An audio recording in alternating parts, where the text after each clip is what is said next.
Live from Maverick Center in West Valley City, it's Utah Grizzlies hockey.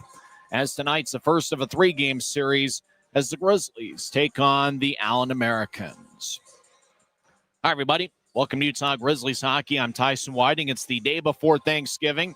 And for the Grizzlies, they start a three-game series with the Allen Americans. In fact, these teams will meet 6 straight times over the next week and a half. 3 games here at Maverick Center this week, and then 3 over at Credit Union of Texas Event Center. Grizzlies are looking for their third straight victory as they swept a 2-game series over the Tulsa Oilers. They won 3-1 on Friday, November 21st. They got a first-period goal from Evan Friesen, a second-period goal from Reed Lebster, and a third-period tally from Garrett Pike. And Kyle Kaiser was outstanding in net as he saved 32 of 33. And then on Saturday night, it was the Jack Ricketts show as he scored 1 goal and 3 assists. He registered his first multiple-point game as a pro. Grizzlies also got 2 goals from Griffin Ness, including the play of the week in the league. Danny Genev had 1 goal and 1 assist, and Christoph Filion scored the game winner, 8:40 into the third period.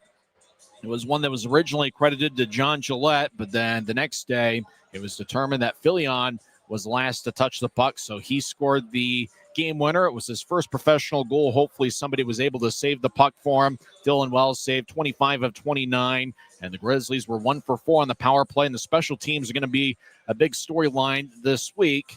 Utah's got a power play goal in 9 straight games, but the Allen Americans have been pretty strong on the penalty kill. They are 88.1% on the PK this season, so something's got to give in that department. Well, it looks like a good crowd's filing in here on Thanksgiving Eve, and hopefully everybody will enjoy the turkey and all the food tomorrow night. But the Grizzlies have some business in store as they open up a 3-game series against the Allen Americans. These teams will meet 10 times during the regular season. Utah is 40, 32, and 12 all-time against Allen. Well, if you're in the area, come on out and join us. We're going to have a ton of fun here this evening as the Grizzlies take on the Allen Americans. Don't forget, Utah will also be home on Black Friday as well as Saturday night, which will be Hispanic Heritage Night. When we come back, we'll talk about who's been hot as of late for the Grizzlies as we are in business on a Wednesday night, and you're listening to the Utah Grizzlies Hockey Network.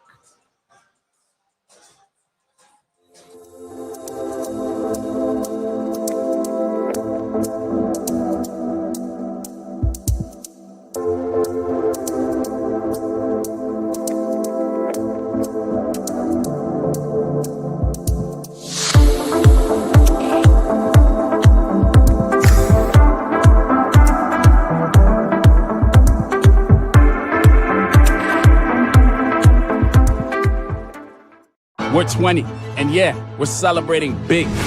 Because in 20 years, we didn't just make the gear. We made hockey cooler. They said we were too loud, too flashy, too different. They told us to tone it down. The Warriors don't tone it down. We go full throttle. And this is just the start. 20 years in, and we're just getting warmed up. We're still the brand that makes the gear you can win in, chirping, and partying. And if you thought we were bold before, just wait. The next 20 years start now.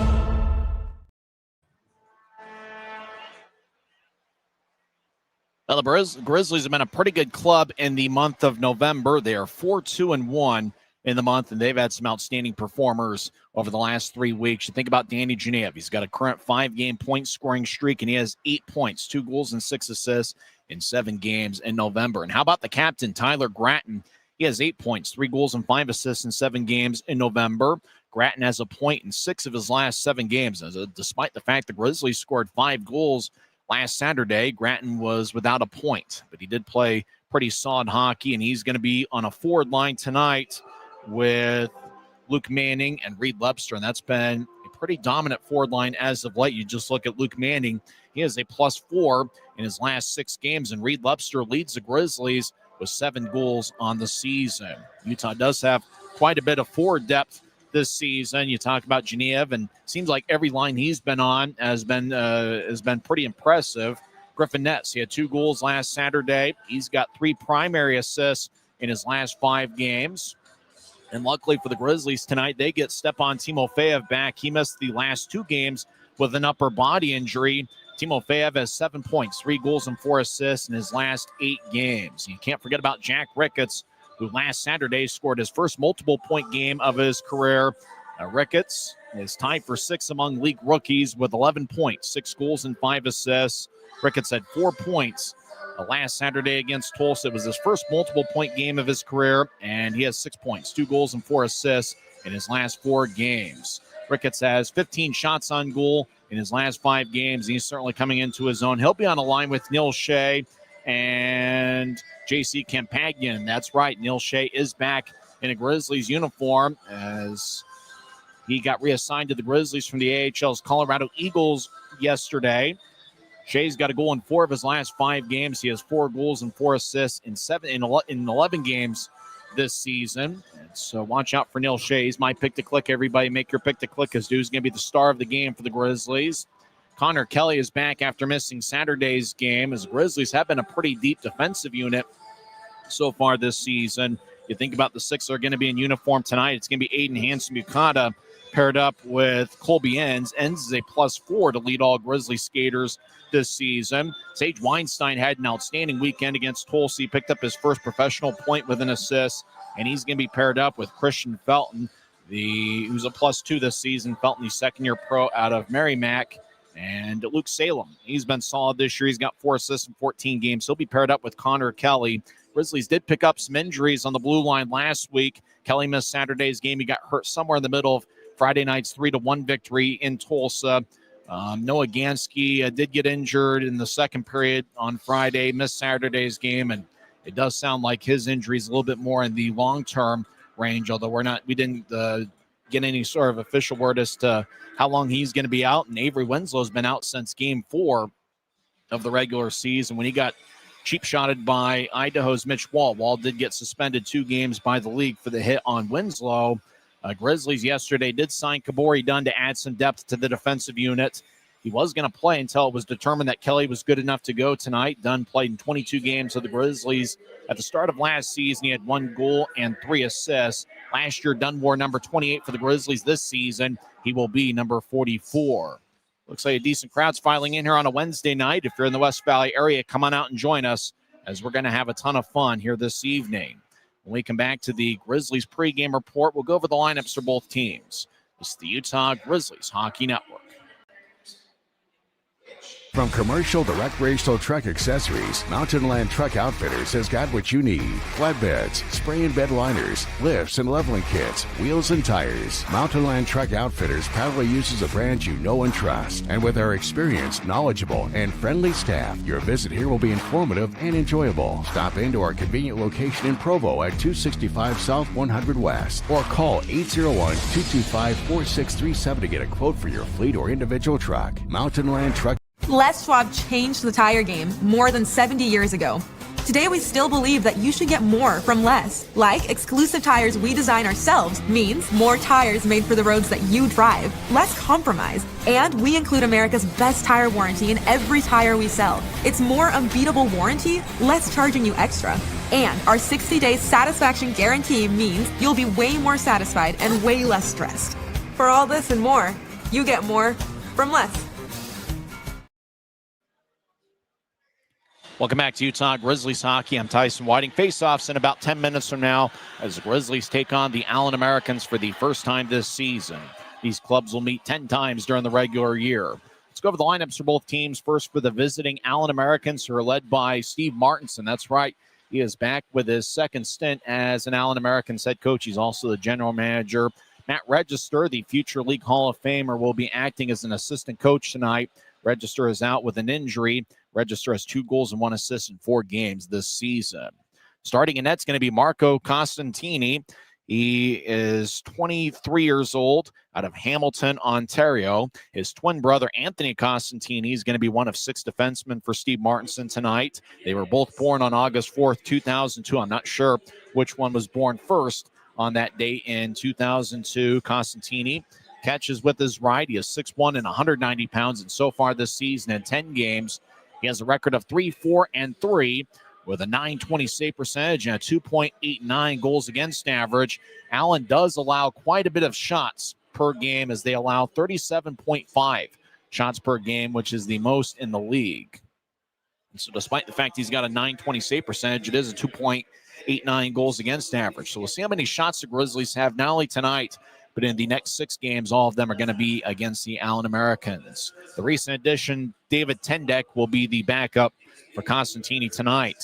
Of the 6 defensemen for the Allen Americans, a few new names that are not familiar to Grizzlies fans.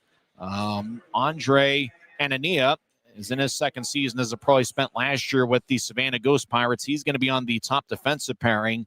He isn't getting the start. The starting defensive pairing is Quinn Warmoth, who has 2 assists in 12 games. He's going to be paired up with Jackson Decker, who's scoreless in 9 games this season. That's the second defensive pairing on Steve Martinson's lineup sheet. The top defensive pairing is the aforementioned Andre Anania, who this season has 1 goal and 8 assists. He is second on the Americans in points. And he's going to be paired up with Sam Sedley, who spent part of last season in the AHL with the Lehigh Valley Phantoms.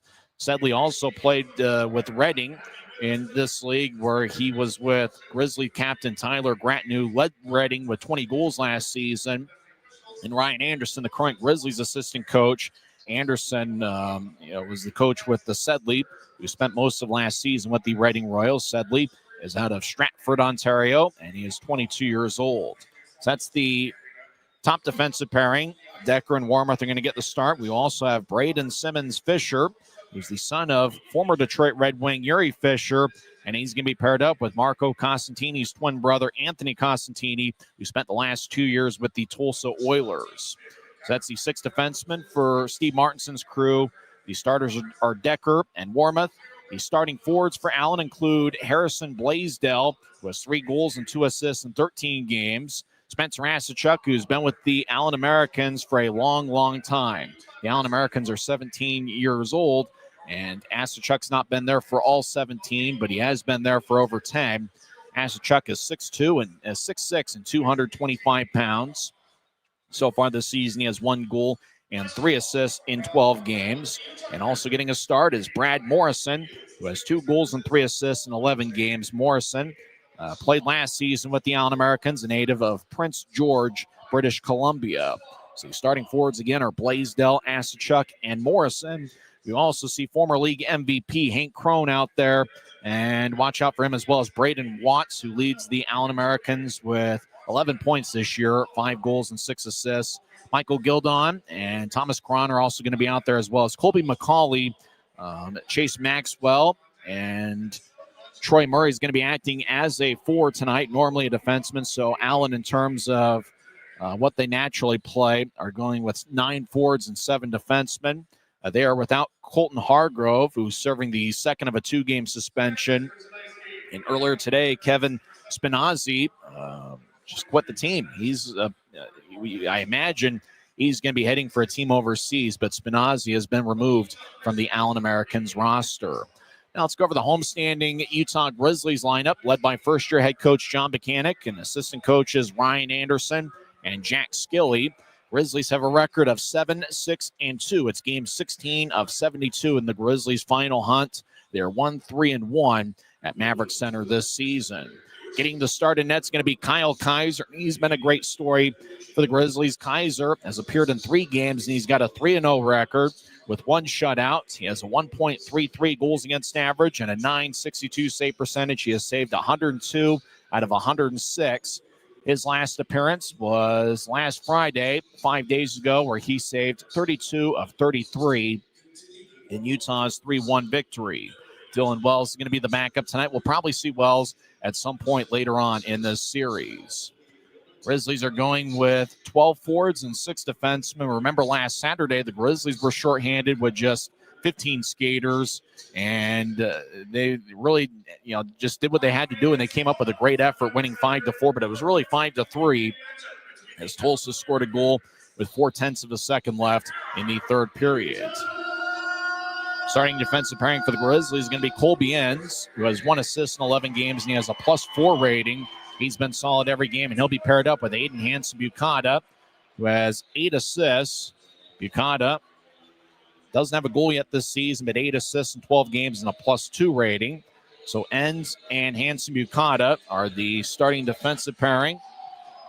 And the second defensive pairing for the Grizzlies tonight will be Sage Weinstein and Christian Felton, and we'll also see Luke Salem lined up with Connor Kelly. Kelly missed Saturday's game, and he's back in the Grizzlies lineup tonight. So that's the 6 defensemen for John Buchanan's crew here tonight. Let's go over the 12 forwards. For Utah getting the start will be Stepan Timofeyev, who's back after missing the last 2 games with an upper body injury. Danny Genev, the rookie out of Penn State, has a point in 5 straight games. He has 5 goals and 7 assists in 15 games. And Griffin Ness, who had 2 goals last Saturday. Ness has 3 goals and 5 assists in 15 games. That's the top forward line on John Buchanan's lineup card. Genev, Ness, and Timofeyev will get the start. We'll also see John Gillette lined up with Evan Friesen and Christoph Filion. Filion is making his Maverick Center debut. Neil Shea is going to be lined up with Jack Ricketts and J.C. Campagna, who signed with the Grizzlies this past Saturday. Campagna played in 12 games for the Grizzlies during the 2023-24 season. He had 1 goal and 4 assists. And we'll also see the captain, Tyler Gratton, lined up with Luke Manning and Reed Webster. Scratches for the Grizzlies tonight include Avery Winslow, Rylan Kovacevic, as well as Adam Berg, Noah Gansky, Kabori Dunn, who just signed yesterday, as well as Maxime Barbashev and Ty Voigt. Let's see if we can pick up the PA announcement of the Grizzlies starting lineup with Mark Larson as Grisby waves the flag at center ice. Grizzlies are in a white jersey with black numbers and professional green trim. Allen is in a red jersey with white numbers, white lettering, white above the arms. And let's get the starting lineups from Mark Larson. For our Utah Grizzlies. First up, it's our MVP, the most valuable bear, Grisby. Starting on defense, wearing number 5, Kobe Inns. On defense, wearing number 20, Aiden Hansen Buchanan. At forward, wearing number 10, Stepan Timofeyev. At forward, wearing number 26, Danny Genev. At forward, wearing number 77, Griffin Ness. And protecting our goal tonight, wearing number 38, Kyle Kaiser. So that's the starting lineup for the Grizzlies. For Kaiser, if I recall, this might be the first home game that he's appeared in. All 3 of his appearances have been on the road. Kaiser won 2-0 on November 7th at Wichita, and then Kaiser picked up a win on November 15th at Idaho. It was a 4-3 victory where he saved 41 of 44, and Kaiser last week, 5 days ago, saved 32 of 33. So for Kyle Kaiser, it's his Maverick Center debut, and I think Grizzlies fans are certainly going to love what they see from him. Quite a few other players making their Maverick Center home debuts, Christoph Filion and J.C. Campagna. Campagna, obviously, in his second stint with the Grizzlies. Now let's pause for a national anthem.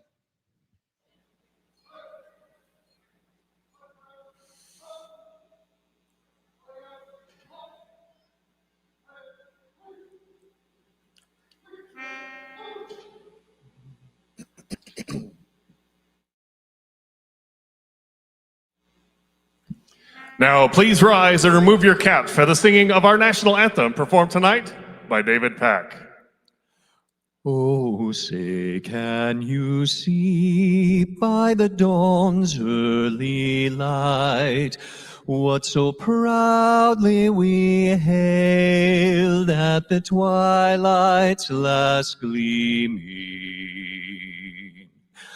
whose broad stripes and bright stars through the perilous fight o'er the ramparts we watched were so gallantly streaming. And the rocket's red glare, the bombs bursting in air, gave proof through the night that that our flag was still there. Oh, say does that star-spangled banner yet wave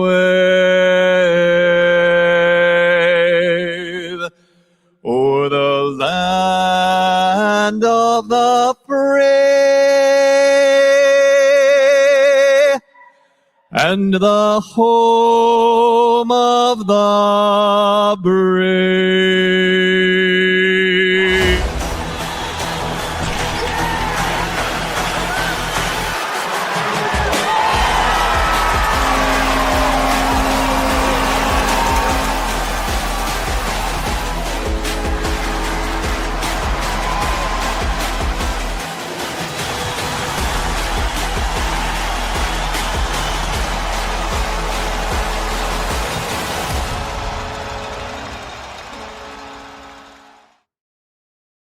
Great night for hockey as two big standings points are on the line as the Utah Grizzlies take on the Allen Americans in the first of a three-game series. And for the Grizzlies, it's the first of 6 straight meetings between the clubs. John Mechanic's crew has been a hot club as of late as they have won 2 in a row, and they have won 3 of their last 4. And one of the big reasons for that's been Kyle Kaiser is making his Maverick Center debut. Kaiser wearing number 38. He has saved 102 of 106. Watch out for Colby Enns. You can see him on Flow Sports now. He's a +4 to lead all Grizzlies skaters. Grizzlies have 6 solid defensemen on their roster, including the 20-year-old Sage Weinstein. And Connor Kelly is back after missing Saturday's game. I'm not sure what the injury was. They were a little bit worried he'd be out for longer, but they're happy to have Kelly back in the Grizzlies lineup. Luke Salem's been solid. He's sporting a mustache. Sage Weinstein growing a mustache as well. Weinstein's got an NHL deal with the Colorado Eagles. Chaz Noche is the referee. The linesmen are Craig Peterson and Andrew Collins. Griffin Ness will take the draw against Spencer Asachuk. And the puck is dropped and we're underway. Grizzlies skate from right to left as we see it from high atop section 114. Your mind's eye see it on YouTube. Quinn Warmoth, number 2 for Allen. He'll get it ahead as the Americans take it away from Genev. Racing across center ice is Brad Morrison, number 77. He'll tap it off, but Blaisdell stick. It goes back to Morrison, who feeds it back towards his bench area to Jackson Decker. Decker dumps it in, wearing number 21. Allen makes their first line change of the game as they get a couple new defensemen on the ice. Ness over to Timofeyev over the line. Timofeyev back after missing 2 straight games. Ness in the corner gets double teamed. Asachuk jams at it. Timofeyev gets the puck. He's in the left corner. He gets up top to Weinstein. Weinstein fires towards the net, and it's blocked away by Blaisdell. Puck towards the right corner. Christian Felton gets it jammed away by an Allen American as the puck goes back towards the right point in the offensive zone. Luke Manning fires towards the net, and a kick saved by Costantini. Marco Costantini is a Grizzly player, drags down Allen. No call, surprisingly, as Sam Sedley lost his helmet as he got dragged around with Sage Weinstein. Weinstein with the puck. He fires towards the net, and it's blocked away. Now Manning feeds up top to Weinstein, who takes a lefty shot, and it's blocked as the Allen Americans went out cross center ice 2-on-3, trying to dump it in Blaisdell. And he ricochets the puck off the near wing boards, and the Americans will make their first forward line change of the game as we played 1:20 seconds. Still no score. Grizzlies have 1 shot. Michael Gildon gets pushed along the boards. He loses, the whistle blows as Gildon had the puck near his ankle. Christian Felton in the area as we get our first whistle. 1:28 seconds into the game. Boys, your pick to click. Who's going to be the star of the game for the Grizzlies? I'm going with Neil Shea. He got reassigned to the Grizzlies from the AHL's Colorado Eagles. He played in 1 game with Colorado and had 1 assist. Shea's out there with Jack Ricketts and number 27, J.C. Campagna. Campagna had signed with the Grizzlies last Saturday. It's the 2nd game this season. He played in 12 games for the Grizzlies during the 2023-24 season. Campagna gets the puck as the Grizzlies are in their own zone. Scrum along the far wing boards. Jack Ricketts jabs at the puck and it glances off an Allen skate. Now we get a whistle. Now Ricketts with a push for Allen. The Americans are one of the top penalty teams in the league as they're in the top 5 in terms of highest amount of penalty minutes. They had a ton of them during one of the games in the Idaho series. Allen's looking to get back on track. They have lost 6 in a row. They are currently 2-4-2 in the month of November. They won the first 2 games of the month and then have lost 6 in a row, but did force overtime in 2 of the games. Allen gets the puck. They'll tattoo it off the near wing board, skating from left to right, and lofting it in is number 11, Thomas Caron, who's in his second stint with Allen. He played with Idaho last year. Neil Shea will nudge it ahead, and looked like Caron, well, he got Luke Salem. Salem skates to the bench a little bit slowly. As the Grizzlies in the offensive zone, Jack Ricketts has it right side. He fires towards the net, saved by Costantini. Shea couldn't get the bouncing puck. Now he corrals it and spins it along the boards. Morrison gets it jabbed at by John Gillette, or make that number 74, Connor Kelly. And Kelly will go back to the bench as Allen ices the puck and the whistle blows with 17:41 left in the first. We're just getting underway, so grab some chips and dip in a beverage of your choice and enjoy part of Wednesday with us. As Caron got a piece of Salem, although it looked like it was Gildon, that went below the belt on Salem. Boy, that one looked like it was a little bit uncomfortable. We saw that in the Idaho series, a couple steelheads getting physical, if you will, in quotation marks. Gildon hit Salem below the belt with his stick.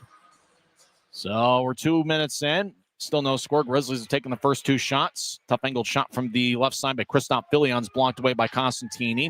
Grizzlies up to 3 shots here so far in the first 2.5 minutes. Now right side, lefty shot saved by Costantini. It's batted out of the air by Allen, getting it at the right points, ends across to Hanson Bukata. He'll slide it along the boards. John Gillette, number 24, in his first shift of the game, first year pro out of Holy Cross. He'll get it up top. Ends, winds, and fires, and his one-timer gets redirected off of Morrison, stick, and it flies out of play.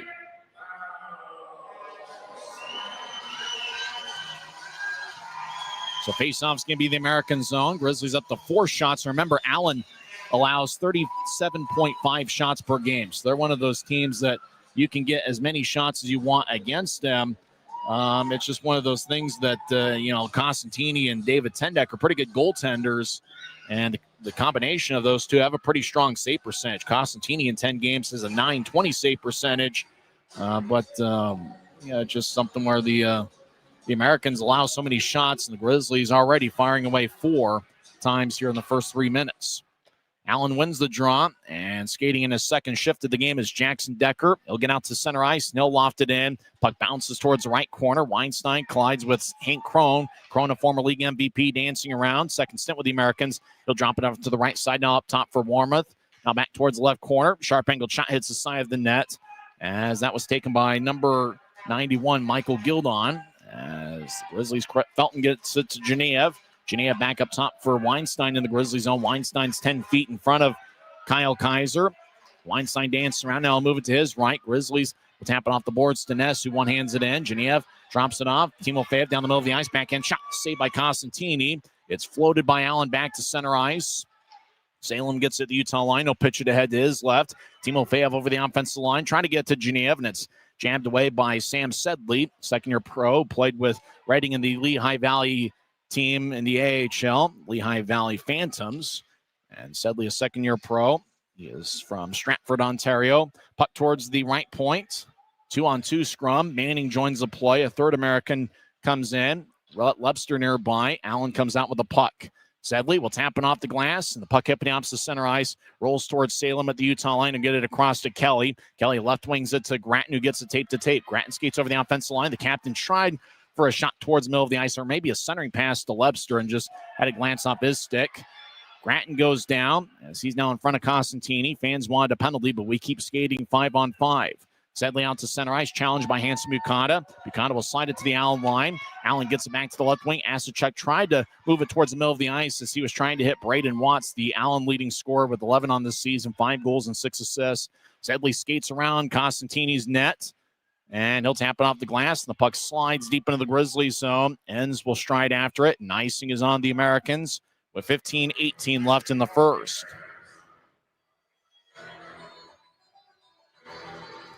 So John's going to come back towards Marco Costantini. His twin brother, Anthony Costantini, is on the Allen club. He played with Tulsa the last 2 years. Spencer Asachuk talking things over. He's the longtime Allen Americans captain. Asachuk 1 goal and 3 assists in 12 games. We're just getting underway, so grab some chips and dip in a beverage of your choice and enjoy part of Wednesday with us. The day before Thanksgiving, center pass. Ricketts on a score! Shea to Ricketts to the back of the net. Jack Ricketts gets his 7th of the year, and the Grizzlies take a 1-0 lead.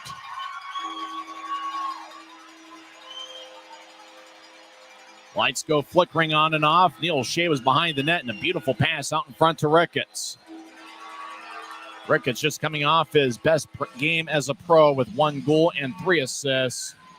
Shea got the puck. He got a bit of a screen from one of the linesmen, breaking free of Watts. And Shea found Ricketts out in front. And yeah, a little bit of a screen from one of the 2 linesmen. Shea was able to get around him. Watts kind of got tied up a little bit with the linesman, and that was just enough for Shea to feed it to Ricketts out in front of the net. So Ricketts gets the goal with Shea and Campagna getting the assist. Allen fires towards the net, and a blocker saved by Kaiser. First save that he's had to make. As Felton pushes an American towards the far corner, Ricketts joins the play as well. As Felton continues to hawk an American. As Morrison gets some lumber in the back from Weinstein. Morrison tries to break free, skates towards the point. As Morrison gets the stick lifted a couple times, but keeps control of the puck. He'll get it back in deep as Allen tried to pitch it towards the front of the net. It hit the side of the net. Gildon tried to find Caron. Caron gets pinned to the boards behind Kaiser's net as Kaiser looks over his right shoulder. We play 5.5 minutes as Allen comes out of the pile with the puck. Caron gets it up top, dancing around left side. They try to get it back to Caron, and it's sticked away by Weinstein, who keeps getting better game in and game out. Now right wing, righty shot kick saved by Kaiser off his right pad. That shot was taken by Braden Simmons-Fisher, who's scoreless in 11 games this season. Puck towards an air wing board. Shea gets it, and he'll saucer it across to Campagna, who will dump it in deep as the Grizzlies will reshuffle the deck and get a fresh 5-man unit on the ice. We played 6 minutes. Utah leads 1-0 on a goal from Jack Ricketts, with Campagna and Shea getting the assist. Shea, the main assist, he now has 5 on the season. Gillette gets it out in front. It kicks off the skate of Evan Friesen, and it's cleared out to center ice by the Americans. Salem over to Gillette. Gillette's a good skater. Gets around Filion, but lost control of the puck as Filion was being held up with Quinn Warmuth. As the Americans will loft it deep into the Grizzlies zone. Kaiser looks over his left shoulder. Icing is on Allen with 13:35 left in the first.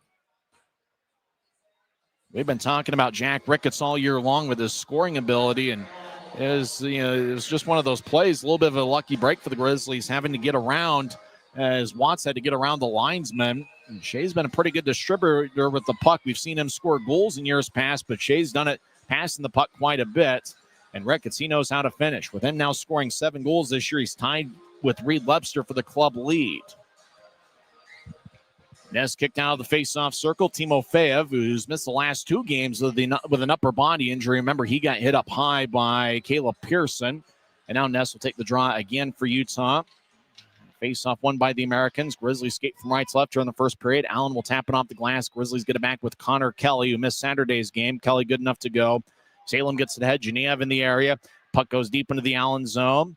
Allen dancing around as Decker will move it ahead. First of 6 straight meetings between these clubs. Allen gets to center ice, fires on to Kaiser. Blocker save. That shot was taken by Colby McCauley, who's been with the Americans for a long time. Ness moves to his left over the offensive line. Timofeyev slides to the middle of the ice for Genev. It glances off of his stick. Timofeyev racing after a loose puck. Dives, gets there about the same time as Warmuth. Puck slides towards the Allen far corner. Americans will stop behind their net as Ness will race off the ice after a good shift. Watch out for that forward line of Ness, Genev, and Timofeyev. As the Grizzlies get Webster out there with Manning. Allen still behind their own net, and in particular, Jackson Decker, who has no points in 9 games this season. Ahead to center ice, a glanced up a stick. Allen gets it. Braden Watts skates to the left circle. They got a lefty shot. Kick saved by Kaiser. Puck towards Asachuk. He feeds up top. Allen gets it to the right side. Now they look to center it out in front towards Asachuk and went past him. Colby Enns was in the area for Utah. Grizzlies saucer it out towards Gratton, who feeds it back to the left wing. Hanson Bukanda over the line. He's got 8 assists this season. He'll wobble it in deep off the Allen backboard as the Americans get the puck. As Anthony Costantini will nudge it ahead. He played with Tulsa the last 2 years, the twin brother of Marco. As Tyler Gratton gets the puck, son of Chris Gratton, but not that Chris Gratton. He gets to the high slot, takes a lefty shot, and it's sticked away, and it flies out of play with 12:05 left in the first. Grizzlies get a goal from Jack Ricketts as Neil Shea behind the net got it to Ricketts out in front, 4:47 in. Timeout on the ice. Grizzlies lead the Americans 1-0. It's the Utah Grizzlies Hockey Network. Since 1939, America First has helped people start businesses, buy homes and cars, and achieve their financial goals. Today, our top priority is still the financial success of you and your family, which is why we're giving new members $100 when they sign up for a basic savings and checking account, and another $100 when they upgrade to premium checking and enroll in and use direct deposit. So head to AmericaFirst.com today and join the credit union that always puts its members first. Every new day is a chance to be kinder to your body and your mind. U of U Health is here to help you build strength and confidence every day. Let us help you be a better you. U of U Health, official health partner for the Utah Jazz, Utah Hockey Club, Utes Athletics, and the Utah Grizzlies. Take the first step today at uofuhealth.org. Utah 1, Allen nothing. 12 minutes, 5 seconds left in the first period. Grizzlies have 6 shots. Allen has 4. Remember, the Grizzlies had the first 6 shots of the game. Allen has responded with 4 unanswered. First of a 3-game series. Utah's won 3 of their last 4. They played some pretty good hockey. We're skating 5-on-5. Draws won by the Grizzlies, but it goes between the defensive pairing of Sage Weinstein and Christian Felton. Felton will slice one diagonally, angle left. It goes past Shea out to center ice. And Sedley will bounce one in. He was looking for Gildon. Puck goes back towards Sedley. He'll move it back to his left. Now Sedley gets it back. Sam Sedley gets it ahead to center ice. A glance off of Morrison's stick. Morrison had some success against Utah. Starting pass, shot, kick, saved by Kaiser. As Gildon didn't get all of it. He was skating in from the left wing. It's kind of a one-time tap off the stick. He kind of fired a change up on Kaiser. Allen gets it up top. Dancing around back towards Sedley. Sedley fires towards the net and it goes wide. And now wraparound shot, kick saved by Kaiser off his left pad. Campagna gets the puck. He had 35 goals with Fort Wayne during the 2018-2019 season. Campagna has played with 10 different teams in this league. It's his second stint with the Grizzlies. He used to play with Allen as well. Felton out to neutralize. Now brush it ahead. Blue line to blue line pass off a Ricketts stick. Allen comes back the other way. Crone will curl it towards McCauley. McCauley tries to split a double team, loses bounce, gets back to his feet. McCauley fired towards the net and is blocked away by an Allen stick. Now McCauley gets it back just outside the left circle. Take a lefty shot. That's blocked off of Kaiser and it flies out of play with 10:55 left in the first. Steve Martinson seems to have a core group of guys that play for him year in and year out. You talk about Spencer Hasachuk, and Colby McCauley's been a long-time Allen American, and he's had a few different stints with the Americans. And over the years, Colby McCauley, who also spent some time with the Idaho Steelheads, he's given the Grizzlies some fits. 10:55 left in the first period. Both teams are up to 6 shots. Grizzlies had the first 6 shots of the game. Allen's responded with 6 unanswered. Ricketts has a lone goal, 4:47 in. Allen back deep in their own zone as Braden Simmons Fisher out towards center ice, the son of Yuri Fisher. So he's used to wearing red. Yuri Fisher, member of the Red Wings for many years. Turnover as Friesen has a glance off his stick as he was trying to get it towards Constantini on a tough angle. As loose puck towards the Grizzlies zone. John Gillette gets it. He'll fire it off the glass. It goes over Friesen's head, and it's going to be icing on Utah as a whistle blows with 10:25 left in the first. Grizzlies have played some pretty good hockey as of late. They are 4-2-1 in the month of November. It's only the second home game that the Grizzlies have had in the month, as they've had a pretty good road record. Grizzlies are 6-3-1 on the road. They're looking to find a way to pick up some consistency here at Maverick Center, as they are just 1-3-1 at home. Last home game was November 14th when they lost 3-2 in overtime to Idaho. But remember, that's a game where Utah had a 2-1 lead, and then Mitch Wall scored with 55 seconds left in regulation. Shot by Warmoth in the right points, blocked by Gillette. Now Gillette gets the puck, he dances around. 2-on-2 scrum. Now a third Grizzly joins the play, and that's Connor Kelly, who plays a physical brand of hockey. It's his first home game as a Grizzly, as Kelly drives Allen towards the boards and pins them. Now the puck goes up top. Grizzlies get the puck. Dancing around across center ice is Christoph Filion. He'll bounce it in. Filion scored the game winner 8:40 into the third period last Saturday, but we didn't know it. It was originally handed to John Gillette, and then the next day they switched the goal and gave it to Filion. Hopefully he was able to keep the puck. Blaisdell blast ends behind Utah's net. Grizzlies trying to get it to Geneva, who's overled for him. Warmoth misses wide. Loose puck towards the far wing boards, and Timofeyev will brush it towards Allen ice. Warmoth gets it. He bounces it off of Genev. Genev holds his ground. Now the puck goes towards the corner looking for Timofeyev, and it was taken away by Brad Morrison, who has 2 goals and 3 assists in 11 games. Allen at neutralize. Karan bounces it across. Allen skates towards the left side. Lefty shot, kick saved by Kaiser. That shot was taken by Michael Gildon, who has 5 goals and 2 assists this season. Puck back at neutralize. Sedley. He'll feed a diagonal pass angle left looking for Morrison. He got a tip of it. As the puck goes deep in the Grizzlies zone, Morrison comes off for a change. He played 11 minutes. Utah leads 1-0, but the Americans have taken the last 7 shots of this game. Cron over the offense line, gets to the corner. Hank Crone lets it go to Weinstein. Weinstein will bounce it ahead. Now he gets it back. Weinstein races 3-on-3 across center ice. Tried to bounce it in. It glanced off an Allen ankle. Now the puck back to the Americans. Crone. He skates towards the right side, dangling back and forth. He'll take a lefty shot. He scores. What a play by Hank Crone. He kind of faked the spin move and fired a glove side past Kyle Kaiser. Crone, the former league MVP, tied it up with 8:39 left in the first. And if you're watching on Flow Sports, see this replay. Crone just kind of faked the spin move, regathered himself, got to the right dot, and fired it quickly past Kyle Kaiser. Crone a little bit slow to start this season, as he is a -13 coming into play tonight in 13 games. He gets his third goal of the year. In his MVP season with Allen in the 2022-23 campaign, he had 49 goals and 56 assists in 69 games. Crone's goals assisted by Sam Sedley, who gets his sixth helper of the year. We're tied at 1, 8.5 minutes left in the first period. Shea dumps it in from center ice, as the Americans have taken the last 8 shots after the Grizzlies took the first 6 shots of the game. Harrison Blaisdell will pitchfork it ahead. It goes up and not out. Salem left point. His shot's blocked. Puck towards the right side as Ricketts delivers a push on Simmons Fisher. As Grizzlies try to roll one towards the net, Kelly in particular, it goes back to Blaisdell. Now ahead, it's jabbed away by Salem. Blaisdell will push it back to the Allen line. Simmons Fisher gets it ahead. He's got pretty good size at 6'7" and 225 pounds. Pretty good indeed. As Simmons Fisher gets the puck, he skates north-south. Here's to his right, across the center ice. He fires onto Kaiser, who gloves it and brushes it towards the near corner to keep the play alive. Grizzlies skate from right to left as we see it from high top section 114.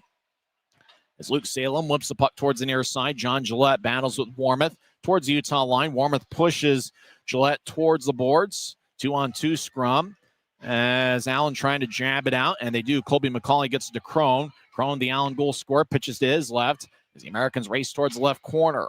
Dancing around is number 21. Jackson Decker has been active so far. A gentle push and a mild arc, and the old biscuit wobbles towards Marco Costantini. He'll throw it between Warmoth's legs towards the near boards. Crone gets it back to Warmoth, who will move it across. Allen spreads the ice. They're deep in their own zone with 9:08 on the moving clock here in the first period. Allen spreads the ice. He'll get it towards Crone, who will zip it across. As Decker gets the puck off the boards, Decker dances around. He goes tape to Crone. Crone in the right wing will wobble it in. It hits the top of the boards towards the Grizzlies zone. Morrison gets the puck. He's in the right corner. Allen gets it in deep. As Morrison lifts it off and Ness, as the puck bounces in the high slot. Timofeyev gets the puck. He'll brush it ahead to Genev. Genev gets tripped up, no call. As Genev tried to do a little bit of a jump stop, and he got it taken away by Thomas Karan, who plays a strong two-way game. Allen is offside, as skating in was Andre Anania, who's been a good defenseman for Allen with 9 points in 13 games this season. First time he's played against Utah. So Draw's going to be out to neutralize. Good size Wednesday night crowds filing in here. Don't forget to join us on Friday night for the second of this 3-game series. Pre-game coverage begins at 6:50, face-off at 7:10. Luke Manning will take the draw for the Grizzlies. He is a +4 in his last 6 games. Manning's kicked out of the face-off circle. Tyler Gratton has a point in 6 of his last 7 games. He was held scoreless last Saturday, but played a pretty strong game despite not getting a point. Allen wins the draw, as holding on is Morrison. He played well against Utah last season. Brush towards the near corner. Karan blasts Weinstein. Blast goes swaying back and forth. Lepster gets a good shoulder check from Sedley. Now Gratton enters the zone, moves it to the right side. Felton with a righty shot that goes wide as he fired it past the right ankle of Costantini, but just missed the net. Lepster gets held up. Now it goes to Gratton. Gratton gets hit in the side by Gildon as Allen gets the puck. The Americans have taken the last 8 shots on goal as we're tied at 1. Jack Ricketts scored 4:47 in on a great pass from Neil Shea, and Hank Crone scored from the right dot. 11:21 in. He went glove side past Kaiser. Allen methodical with their approach. They'll move it to the middle of the ice. Right wing feed towards Blaisdell. He gets pinned to the wall. Salem off the glass, and the puck lifts towards center ice. It bounces the Allen line. Americans have the puck, and they'll slice it out towards Blaisdell. Blaisdell off the boards. Hill diagonal one, angle left. It goes tape to Asachuk. He'll skate in. Asachuk gets held up from behind. No call. Looks like the referee's going to let them play. Referee tonight is Chaz Noche. Towards the right corner, Asachuk gets it. He's a longtime vet. Now he'll throw up behind Utah's net. Allen gets up top to Fisher. He'll fire towards the net. It gets redirected and it goes wide. It's got redirected by Asachuk, who's wearing the captain's C. Puck lifts his center ice. It glanced off of Simmons Fisher's stick. The big 6'7" defenseman runs it down. Grizzlies make a full line change. Entering the offensive zone is Troy Murray, who's acting as a forward, normally a defenseman. Murray wearing number 28. He's 6'2", 207 pounds. Grizzlies over the offensive line. They look to center to Gillette. It glanced off his stick. He tried to bat it about waist high. Puck slides towards the left corner as Gillette continues his battle with an American, as he was battling with Troy Murray. As the Americans get it back towards Murray, who plays soccer with it. Now Murray gets the puck, and he'll bounce one deep into the Grizzlies zone. Icing is on Allen as the clock stops with 4 minutes and 38 seconds left in the first. It's kind of interesting to think about the Allen coaching staff. Steve Martinson's been around a long, long time. He was the head coach of the Americans during their glory years, where they won 4 straight championships, 2 of them in the ECHL in 2015 and 2016. And Matt Register is acting as an assistant coach this weekend. Register has played in over 100 games against Utah in his career. Grizzlies win the draw. Colbiens fires towards the net. Is blocked away by the left pad of Costantini. Puck's reversed along the roulette wheel towards Hanson Bukata. Now left corner, Griffin Ness dancing around. He falls down as Warmoth assisted, but not too much to get the penalty, as Chaz Noche was looking nearby. Timofeyev with the puck. He's near the center ice logo. He'll brush it towards his left. Genev has to run it down. Warmoth cuts out in front of him in the left corner. As Warmoth gets the puck, he'll slide to the middle of the ice. Turnover. Griffin Ness will skate towards the right side. Ness had the goal of the week last Saturday against Tulsa.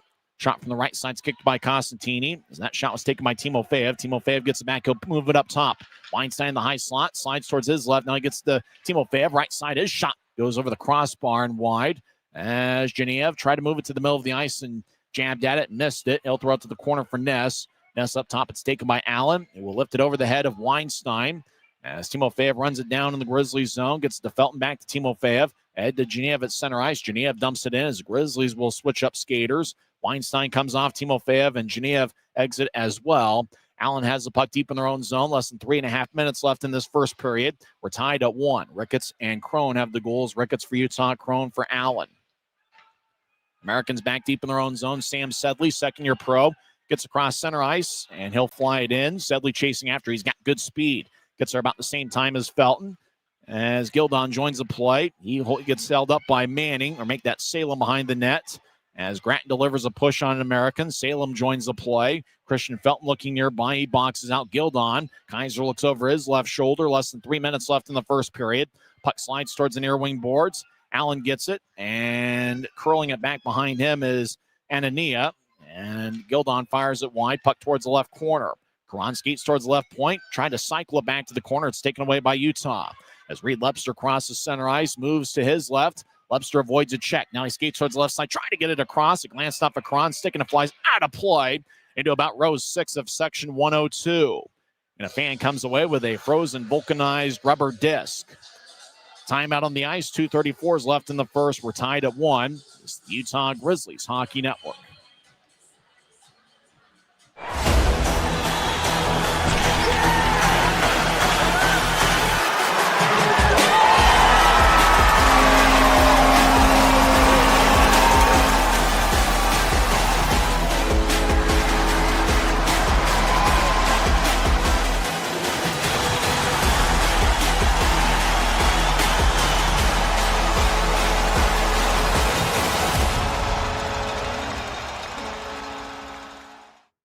Les Schwab changed the tire game more than 70 years ago. Today, we still believe you should get more from less. Like more hustle, less hassle. More of the best service around, less of the runaround. Because we include America's best tire warranty in every tire we sell. So you get more unbeatable warranty, less charging you extra. It's why we're more than proud to say, you get more from less. 2 minutes, 34 seconds left in the first period. We're tied at 1. Utah has outshot Allen 9-8. Kind of an interesting way that we got to the shot count. Grizzlies took the first 6 shots of the game, and then Allen responded with 8 unanswered shots, and the Grizzlies have taken 3 shots to have a 9-8 lead in that category. Make sure to join us on Saturday night for Hispanic Heritage Night. Your tickets, UtahGrizzlies.com. Allen wins the draw. They'll move it out towards their right. He glanced off a Blaisdell's stick. Blaisdell in the right corner, curls the bouncer out in front of the net. Now starting pass, shot, and that one's blocked away. Now getting it back, Swansea fires towards the net and misses high. Jay gets it off the glass. He'll whip it around the boards. J.C. Campagna, number 27, gets it ahead as Allen keeps it in. Americans towards the left goal line. Center pass, shot, and a score. As the chuck to Watts to the back of the net. The net got dislodged, and Kaiser is arguing that should disallow the goal, but looks like Braden Watts gets his 6th goal of the year as he leads the Americans in that category. And the Americans have scored 2 unanswered to take a 2-1 lead. Well, the Americans did a good job keeping the puck in. Kaiser's arguing the case and saying that the goal should get disallowed as the net was dislodged. It wasn't dislodged that much. And the net, though, was dislodged before the centering pass even came through. But the referee, who was standing right there, let the play go on. Watts gets the goal. The assists go to Troy Murray and Harrison Blaisdell.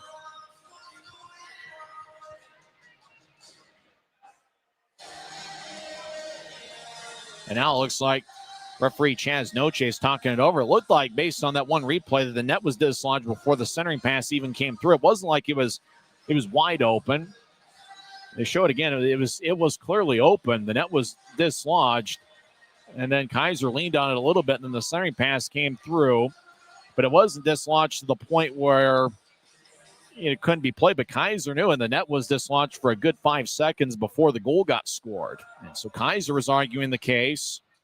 And now referee Chaz Noche is going to look it over. There can be a little bit of discretion.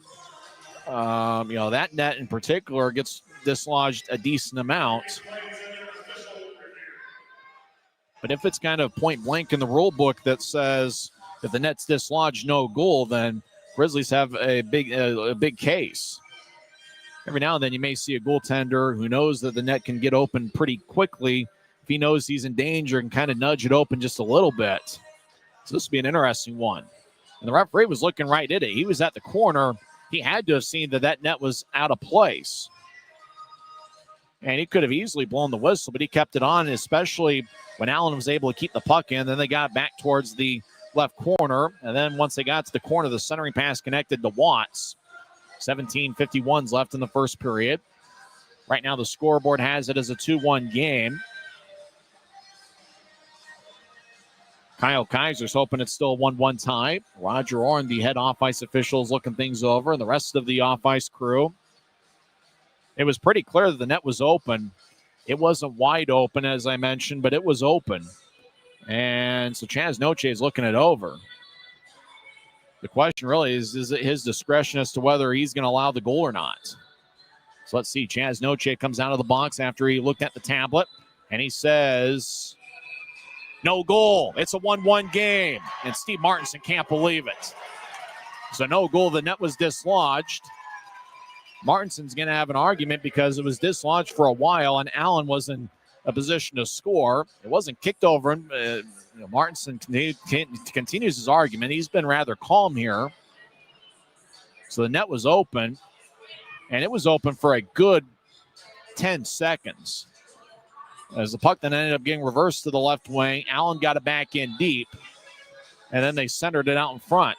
And that's where Watts scored. And the net came open after the goal got scored a little bit more. But it was open for a good 10 to 15 seconds. Martinson can't believe it. He's not really having many words. Referee's kind of doing most of the talking. Looks like Spencer Asachuk having a couple words as well. They gave an assist to 28 Murray, although I thought it was Asachuk that centered it to Watts. Mechanic has his arms folded. They don't really need much of an explanation there. So there's 2 minutes and 9 seconds left in the first period, and we're still tied at 1. Now the three officials are talking it over some more, and they're out in front of the Grizzlies bench. Both teams have taken 9 shots. If you're Allen, the argument's probably the fact that it was open for a good 10 seconds. The net being dislodged didn't really have much to do with it, but they kept playing. And at some point, Noche had to have noticed that the net was dislodged. So we're tied at 1. Draw's going to be in the Grizzlies zone.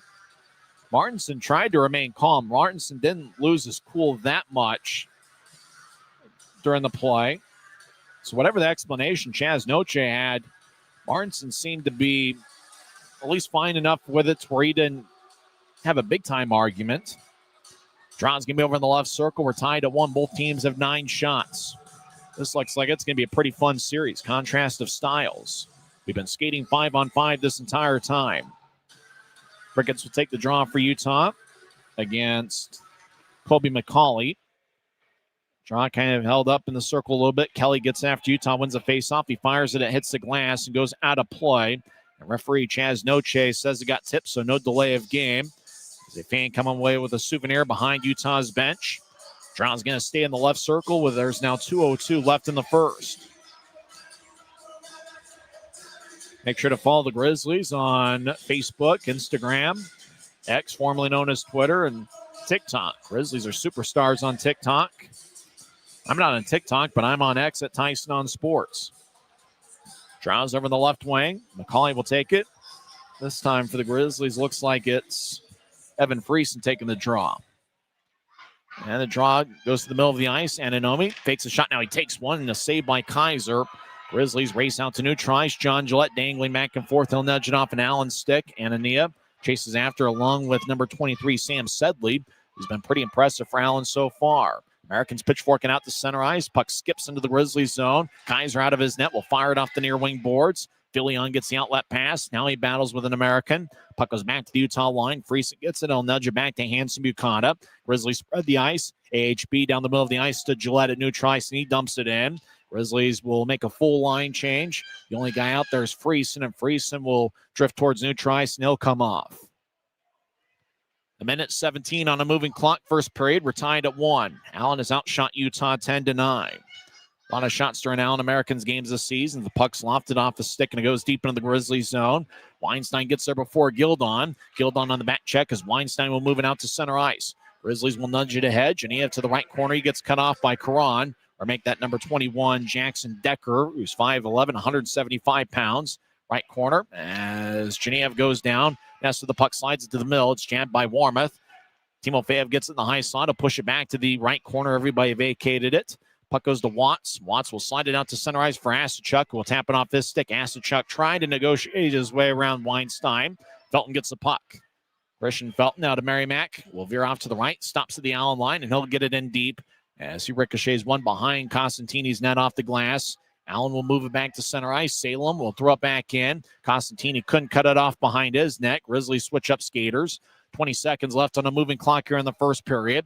Salem at neutral ice, and he'll bounce one in, but the puck exited to neutral ice, and so linesman Andrew Collins says the Grizzlies are offside. During the first intermission, we'll talk some hockey, go over the first period, and it's a busy night in the world of hockey. There's only one game in the ECHL tomorrow on Thanksgiving. There's no NHL games tomorrow, so it's a busy night in the National Hockey League and in this league. Salt Lake Market is home to both. In fact, the Allen area is home to a team in this league as well as the NHL. They're just about a half-hour drive from Dallas. The Americans get around center ice. Hank Crone, the Allen goal scorer, dumps it in. Now to the right side. Crone, who's got great hands, moves up top.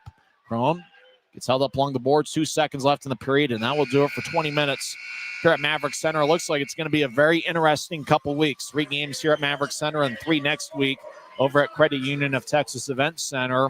Grizzlies dominated the shot count early, taking the first 6 shots of the game, and then Allen responded with 8 unanswered shots. Looked like it was a 2-1 game, but the net got dislodged on Kyle Kaiser's side. Centering pass went to Braden Watts, and Watts fired away 17:51 in. After looking at video replay, though, the goal was disallowed, and it stayed a 1-1 tie, and that's where we sit after 20 minutes. I thought special teams would play a little bit of a factor. Allen's got one of the best penalty kill units in the league, and the Grizzlies have a power play goal in 9 straight games, but there wasn't a single penalty that was called in the first period. It looks like Chaz Noche, for the most part, is going to let them play. When we come back, we'll go over some stats and scores, and everybody's having a good time here. It looks like a pretty good Wednesday night crowd. When we come back, we'll have our first intermission coverage. After 20 minutes of play, it's the Utah Grizzlies 1 and the Allen Americans 1. It's the Utah Grizzlies Hockey Network.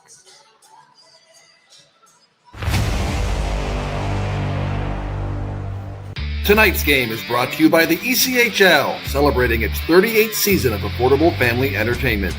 The ECHL would like to thank everyone in attendance for your support of ECHL hockey. The ECHL would also like to recognize the following league sponsors: AMI Graphics, exclusive signage provider; AthleticNet, official jersey supplier; Baron Rings, official championship ring supplier; BFL Canada Insurance and Sutton Special Risk, sponsors of the 2026 ECHL Hall of Fame induction ceremony; Dash, official mobile auction platform; The Fairley Group, official commercial insurance provider; Flow Sports, exclusive streaming provider; Hotel Planner, official hotel reservations partner; Howie's Hockey Tape, exclusive hockey tape and lace provider; In Glasgow, exclusive puck provider; Prolific One, exclusive secondary ticketing partner; and Warrior, exclusive on-ice equipment provider and title sponsor of the 2026 ECHL All-Star Classic. Catch all of the ECHL action live in high definition by logging on to flowhockey.tv.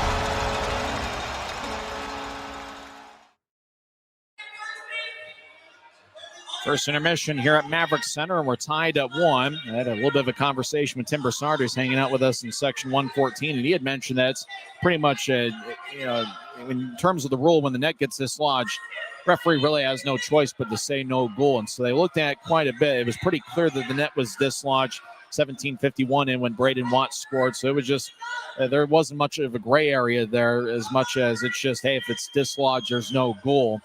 There might be the rare exception if the goaltender deliberately knocks it open, that maybe a referee can spot that and maybe, by discretion, let it go happen. But the fact that it was dislodged for a good 10 to 15 seconds, and that's probably why there wasn't much of an argument from Steve Martinson, the Allen head coach. It's interesting. You think about the shot counts. It was pretty crazy in the first period. Grizzlies had the first 6 shots on goal in the game, and I believe the 6th shot was the Jack Ricketts goal. And it's kind of an interesting play. Neil Shea was at the left goal line, skated around the linesman. The linesman kind of threw a little bit of a screen. He didn't mean to, but kind of got in the way for Watts. Shea was able to get enough room to fire a centering pass out in front towards Ricketts, and Ricketts has turned out to be a really good goal scorer for the Grizzlies. He is now tied with Reed Lepster for the club lead with 7 goals. The time of Utah's first goal was 4:47 into the contest. Shea and J.C. Campagna each picked up the assist. And for Shea, he now has a point in 5 of his last 6 games, and he now has 5 assists on the year. Jack Ricketts had 3 outstanding goal-scoring years at the college level, 2 at Holy Cross, where he was a teammate of John Gillette, and then last year he had 20 goals in 38 games with Quinnipiac. Allen took the next 8 shots on goal, and in the middle of that was Hank Crone, who got his 3rd of the year. Crone just kind of looked like he got to the right circle. He was all alone. It looked like he just about faked a spin move, got towards the right dot, and fired a quick-looking wrist shot right past Kyle Kaiser.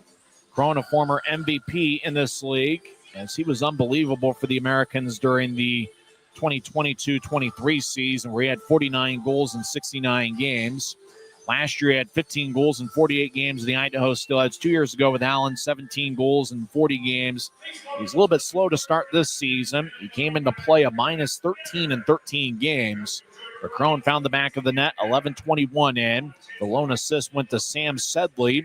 Sedley looked pretty impressive in the first period. He now has 6 assists on the season. For Sam Sedley, he played in the OHL with Owen Sound Attack from 2019 through 2024. And then last year had 7 goals and 30 assists in 62 games with the Reading Royals, where he was a teammate with Tyler Gratton.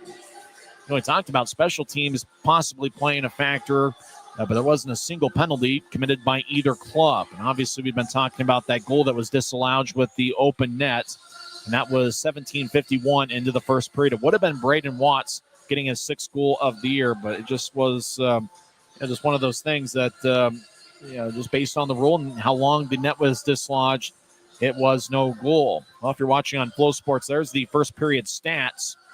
In terms of scoring chances, of the 10 shots Allen had, 8 were considered scoring chances. Grizzlies had 4 scoring chances on 9 shots. Both teams won 9 faceoffs in the first period. Allen had 5 hits. They're one of the more physical teams in the league. Grizzlies with 2, and both clubs had 2 giveaways in the first period. It almost felt like part of the first frame was a filling out process between the Grizzlies and the Americans, as neither team has seen each other this year.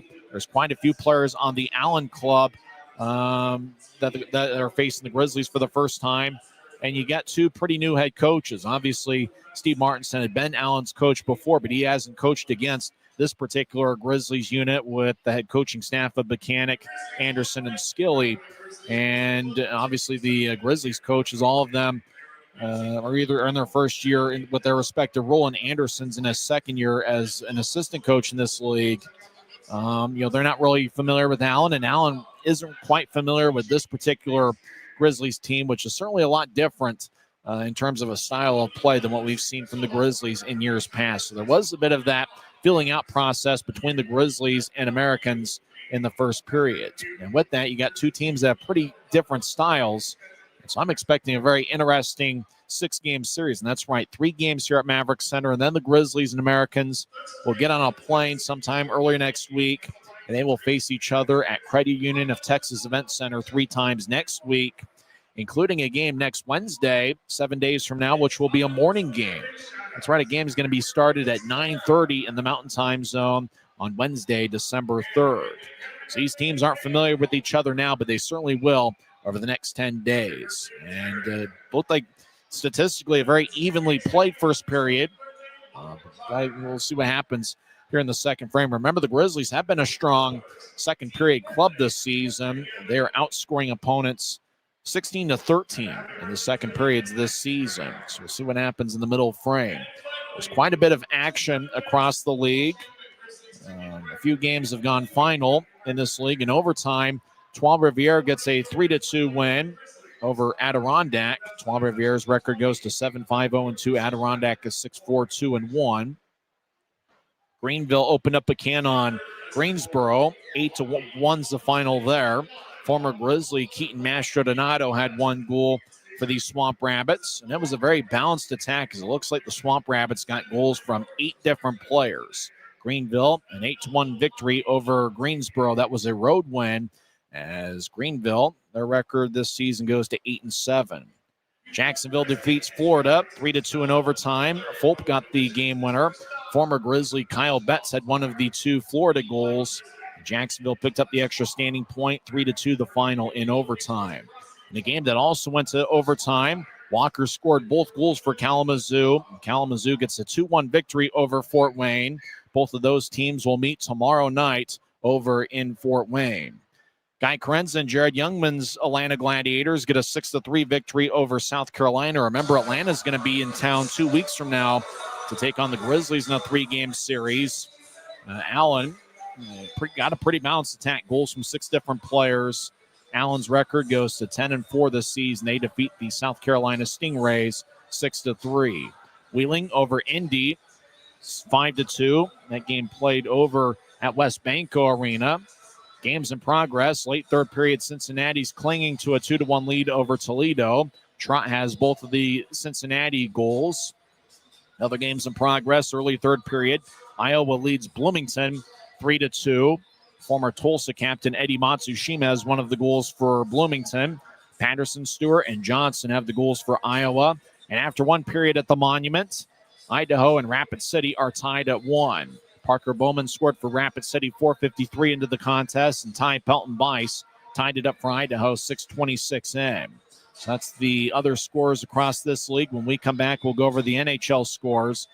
After one period here at Maverick Center, it's the Grizzlies 1 and the Americans 1. Jack Ricketts scored 47 in. Hank Crone tied it up 11:21 in. There was a disallowed goal 17:51 in. It was a pretty evenly played first period.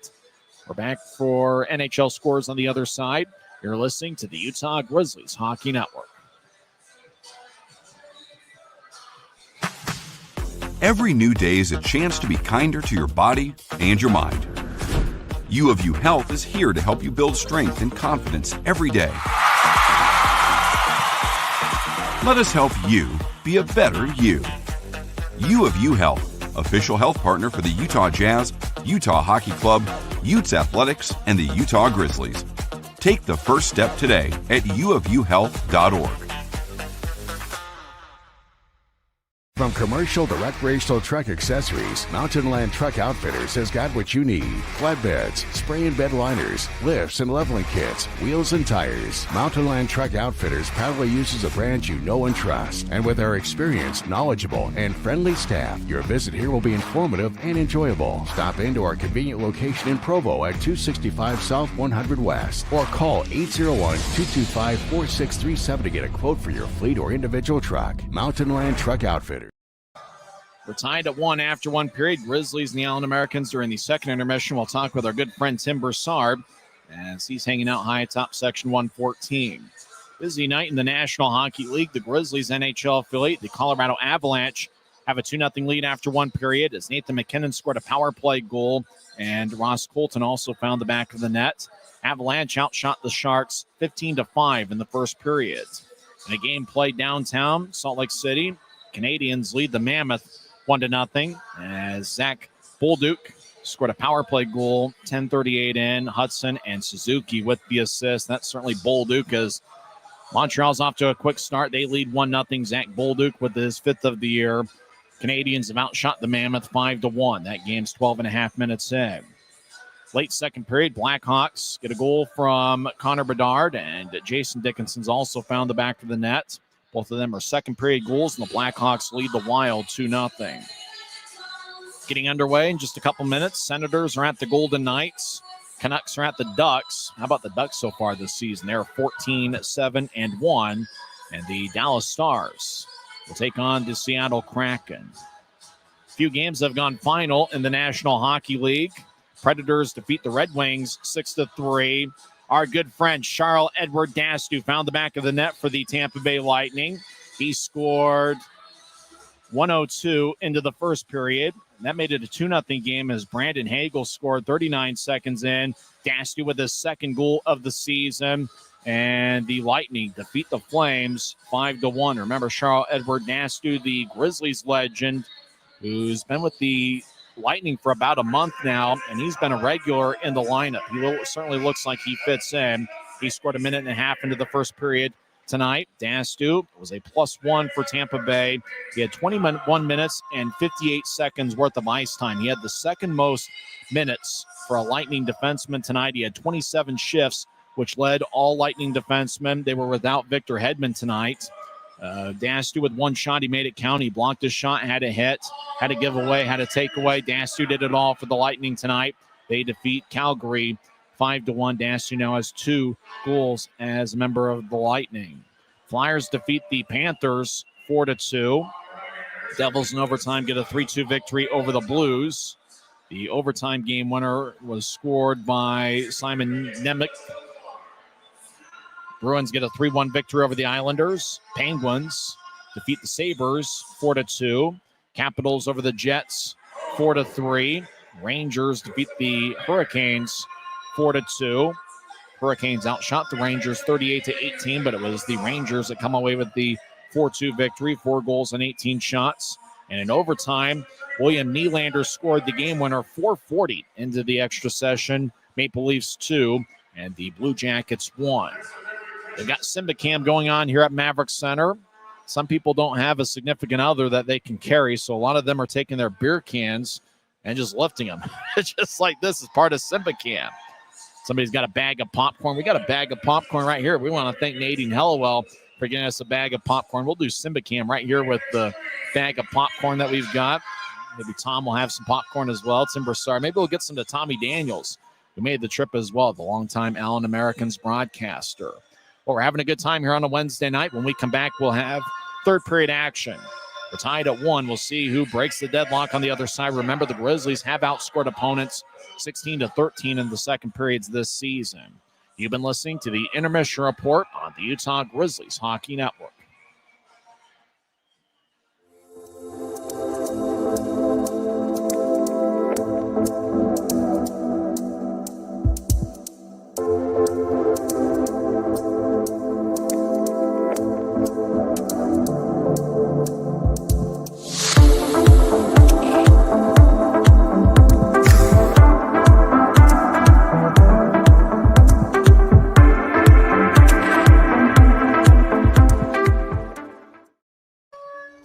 1939, America First has helped people start businesses, buy homes and cars, and achieve their financial goals. Today, our top priority is still the financial success of you and your family, which is why we're giving new members $100 when they sign up for a basic savings and checking account, and another $100 when they upgrade to premium checking and enroll in and use direct deposit. So head to americafirst.com today and join the credit union that always puts its members first.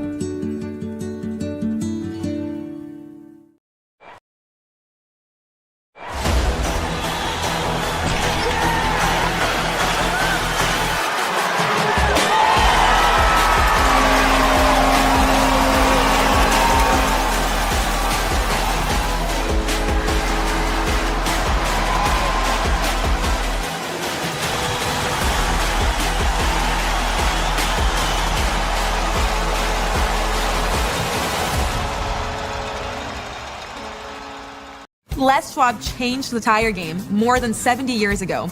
Today, we still believe that you should get more from less. Like exclusive tires we design ourselves means more tires made for the roads that you drive, less compromise. And we include America's best tire warranty in every tire we sell. It's more unbeatable warranty, less charging you extra. And our 60-day satisfaction guarantee means you'll be way more satisfied and way less stressed. For all this and more, you get more from less. Are about set for second period action as the Grizzlies will skate from left to right as we see it from high top section 114. Your mind's eye see it on YouTube. As they show some highlights on the video board at center ice of the Grizzly goal. Neil Shea found Jack Ricketts out in front, and then Allen tied it up as Hank Crone danced around the right wing. And Crone ended up tying it up at one. Grizzlies will start the second period with the forward line of John Gillette, Christoph Filion, and Evan Friesen, and a defensive pairing of Colby Enns and Aiden Hansen-Buchanan. One of the things that the Grizzlies have had a lot of success with is forward depth, and the Grizzlies certainly have four forward lines that they can rely on and six pretty strong defensive units. And the Grizzlies from time to time can dominate the action. Grizzlies really had an outstanding first 5 minutes. Then Allen, you got to hand it to Steve Martinson's crew. Allen battled back, and they played some good hockey second half of the first period.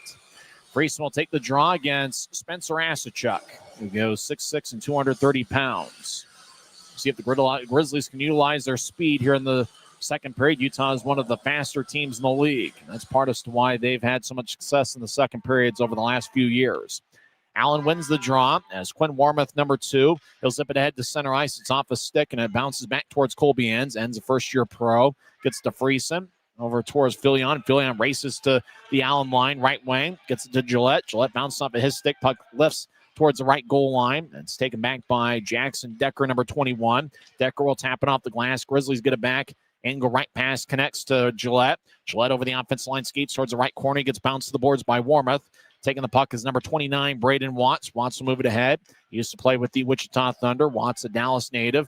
As the Americans dump it in, they make their first line change of the period.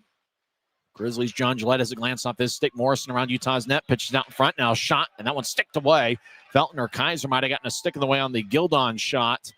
The Americans were able to filter one through the crease. We played about a minute of this second period. And the puck bounces to the middle of the ice. A Grizzly goes down on this fresh sheet. Puck to the right side. Allen gets to the corner. Morrison trying to get it out in front towards Gildon. Puck lifted off a stick. And Friesen will bounce it off of Gildon's ankle. Friesen throws Gildon towards the ice. Now out in front, Gildon skates in, shot and a score. They found Gildon about 5 feet in front of the crease. Gildon got Kaiser moving to his left and just slid it past the goal line, past Kaiser's right ankle. Michael Gildon gets his 6th goal of the year, and the Americans take a 2-1 lead. Karan just got it out in front towards Gildon. Looked like Gildon might have gone 5-hole on Kaiser as he kind of got Kaiser. Kaiser's pretty quick and agile, but it looked like he got Kaiser doing a little bit of the splits and was able to sneak it between. So the Americans have scored 2 unanswered. Michael Gildon gets his 6th goal of the year. The assists go to Thomas Karan, who I think got the main assist. It's his 3rd assist of the campaign, and Brad Morrison gets his 4th assist. So Grizzlies have the puck at center ice, and they'll backhand it in. Marco Costantini lets it go towards the right corner. Campagna tried to deliver a blow, but got more boards than he got Allen. It looked like he got a little bit, or at least enough of Simmons Now Campagna having some words with Simmons Fisher. As Campagna looked like he brushed Simmons Fisher. Looked like he got plenty of boards. Simmons Fisher slams a stick on the ice. That one got him a little bit, and we got our first penalty of the game. J.C. Campagna goes to the box. 2 minutes for slashing. And Allen goes on the power play, leading 2-1. Americans this season are 14% on the power play. Grizzlies penalty kill is 79.6%. Campagna got a little piece of Simmons Fisher. They called a slash. I mean, Simmons Fisher went down there, but a Grizzly fan probably shaking their head a little bit on that one. But Campagna goes to the box. McCauley will take the draw for Allen. And for the Grizzlies, it's going to be Luke Manning. Manning takes a lot of the big face-offs for the Grizzlies. Grisby hanging out near section 113. Down in front, Grisby. Allen wins the draw over towards the right wing, angling back towards Hank Crone. Crone will slide it back towards his right. The Americans spread the ice. Allen dangles back and forth. Now they get to Crone in the left wing. Crone feeds it up top. Sidley gets to the right side. One-timer. That one's blocked away by Kaiser. One-timer is taken by Colby McCauley.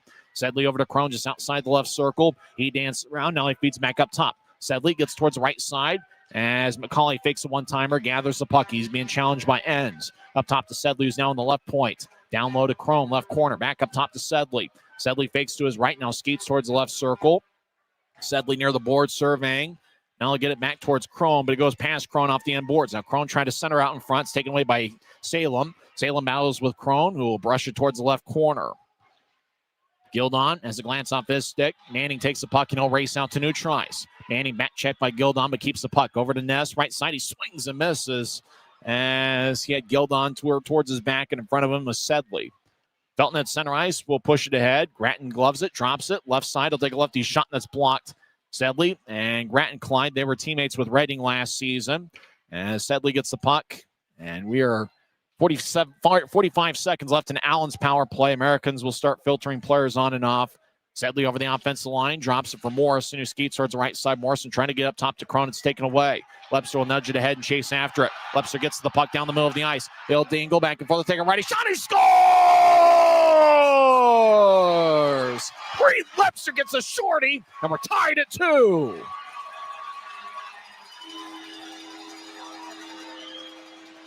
Well, it looked like a similar play to what he had in Idaho in his 3-goal game, where Lepster just kind of nudged the puck forward from blue line to the middle of the ice, raced after it, got there a step ahead of Crone, and then once Lepster got the puck, fake to his right, back to his left, kind of a double deke, then he fired it over Costantini. As Costantini crouched down low, Lepster just fired it over his left pad.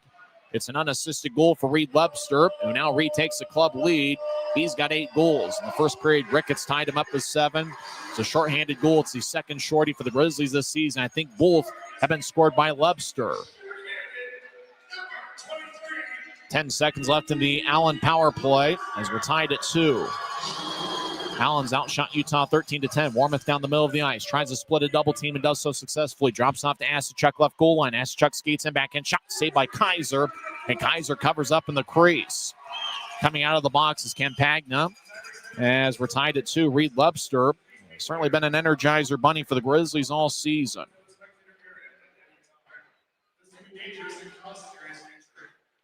Second shorthanded goal scored by the Grizzlies this season. And both of them have been Reed Lepster. Remember, he had that shorty against Idaho on October 24th. That's the game where Lepster just took off, scoring 3 goals and 1 assist. So Lepster leads the Grizzlies in points after February 1st, certainly last season. And Lepster's been among Grizzlies leaders in points this year. Draws over the left circle. We're tied at 2, about 4 minutes into the second period. John Gillette gets belted by Blaisdell. Puck over in the far corner of the Grizzlies zone. Utah skating from left to right here in the period. As Friesen will tap it up top. As the Americans keep it in. Sedley fires towards the net. Glove saved by Kaiser. As Kaiser crouched down in the butterfly position. Caught it about knee-high. Shot was taken by Sam Sedley, who appears to be Allen's best defenseman, or at least he's their best defenseman tonight. Sedley 6 assists, including 1 tonight. This is his 14th game of the year. He had 7 goals last year in 62 games with the Reading Royals. Sedley's out there with number 86, Anaya. And Anaya has 9 points this season, 8 assists to lead the Americans. Genev out towards center ice. He gets it tapped away as Anaya is a pretty good-sized guy. Genev tries to negotiate his way around Sedley. Genev behind the net gets a basketball screen from Timofeyev, who will reverse it back to the left side. Timofeyev up top towards Enns, who fires a shot and it's blocked away by the stick of Thomas Karan, who plays a strong two-way game. Karan, a blue-collar forward, spent last year with the Idaho Steelheads. As puck goes back to Neutrice, Grizzlies in control. Utah will back it out into their own zone. Colby Enns moves it to the middle of the ice. Timofeyev gets around one skater. Now he reverses his field. Does a bit of a half circle to the middle of the ice. Timofeyev crosses center, splits a quadruple team, and he'll fire it off the far wing boards. Grizzlies change up around him. Puck back behind Allen's net. The Americans will reverse it back to the right side. Felton keeps it in. He fires a righty shot that misses wide. Glove side on Costantini. Puck's up top as Weinstein keeps it in. He'll lift it over the head of Genev. Timofeyev gets some lumber in the back. Manning goes down behind the net, and puck goes up top. Granton looked like he was going after the loose puck in front of the crease. It's tapped away from him out to Neutrice. Manning nearby as the Grizzlies let it go, or else they would have been caught with too many as the Utah was in the middle of a line change. Allen will switch up skaters as well. 14:41 on a moving clock, second period. We're tied at 2. Reed Lepster with a shorthanded goal earlier in the frame.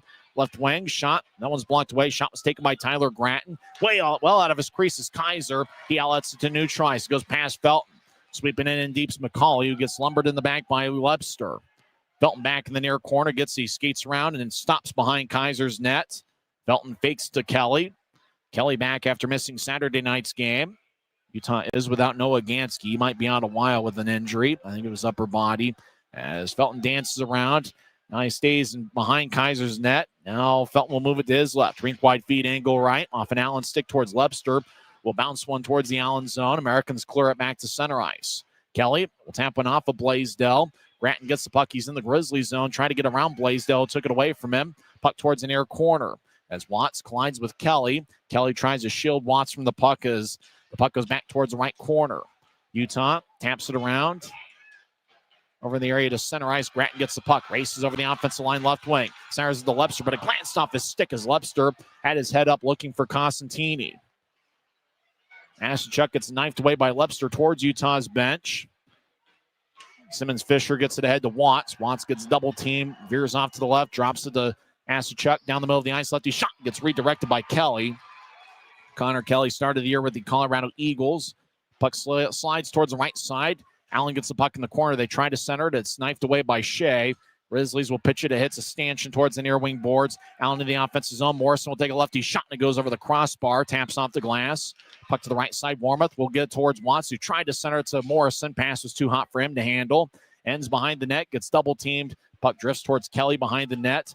Now towards Ricketts. Ricketts will saucer it past Campagna. No icing on the play. Grizzlies will fit in a full line change. Allen will switch up skaters as well. 12:41 and counting left in this second period. We're tied at 2. Puck off the glass and it flies out of play into about row 2 or 3 of section 112. Timeout on the ice. We'll take one as well. 3:09 into the second period. Reed Lepster scored an unassisted shorthanded goal. Lepster has both of Utah's shorthanded goals this season. This is the Utah Grizzlies Hockey Network.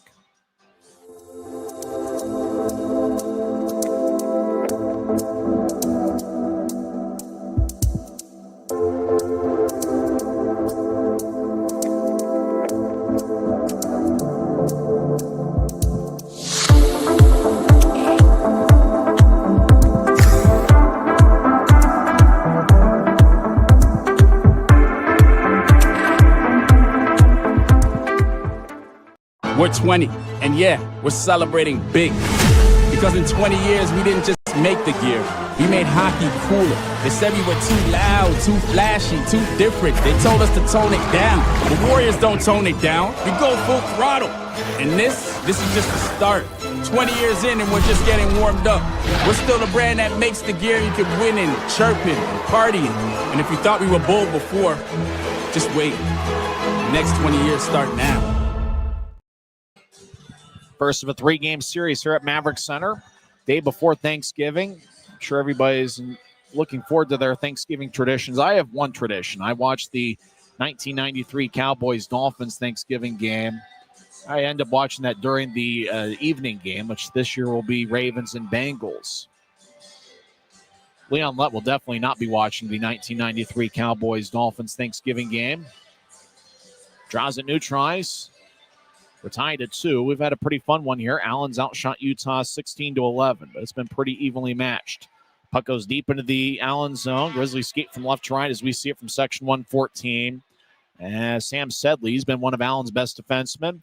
He'll saucer it airborne. Puck bounces at the Utah line. Enns collects it.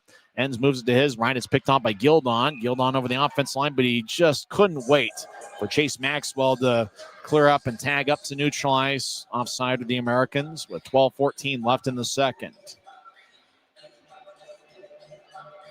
Early in the second period, Allen got on the board as Michael Gildon scored his 6th of the year, with the assist going to Thomas Cron and Brad Morrison. And then Lepster scored 3:09 into the second, unassisted, shorthanded. Lepster now leads the Grizzlies with 8 goals this season. Utah wins the draw. Felton gets to Weinstein, the 20-year-old. Weinstein's played some good hockey as of late. He was outstanding last week against Tulsa. Walks over the offensive line, drops off. Genev with a lefty shot that goes wide. As Genev has a point in 5 straight games. Still looking for his first of the night. As the puck goes back behind Allen's net, Genev gets it. He's quick as a cat. Stops on a dime. He looked to center it towards Timofeyev. Went past him and got redirected by an Allen stick. Kaiser at the far goal line, deep in his own zone. He'll saucer it ahead. Kaiser in his Maverick center debut saved 14 of 16. The puck back to neutral ice. Felton gets the puck. He's got the center red line nearby, and he'll dump it in. As the Grizzlies will reshuffle the deck and get a fresh unit on the ice. Genev, the lone one out there. Genev gets pushed by Braden Simmons-Fisher. Simmons goes 6'7". Genev about 5'6". Grizzlies out to center ice, and they'll sky it in. It's caught like Willie Mays, kind of a basket catch. And he holds on. Grizzlies will get an offensive zone draw. Normally you saw Andrew Jones back in the day with the Atlanta Braves just take his glove just kind of right near his chest and give a little basket catch. That's what Costantini did. As Grizzlies lofted it in from neutral ice near their bench area. Grizzlies have been a fun team to watch so far this season. They've been outstanding on the road. They're hoping that this week they can get things turned around on the Maverick Center ice. Utah is 6-3-1 on the road, but they're just 1-3-1 here at Maverick Center.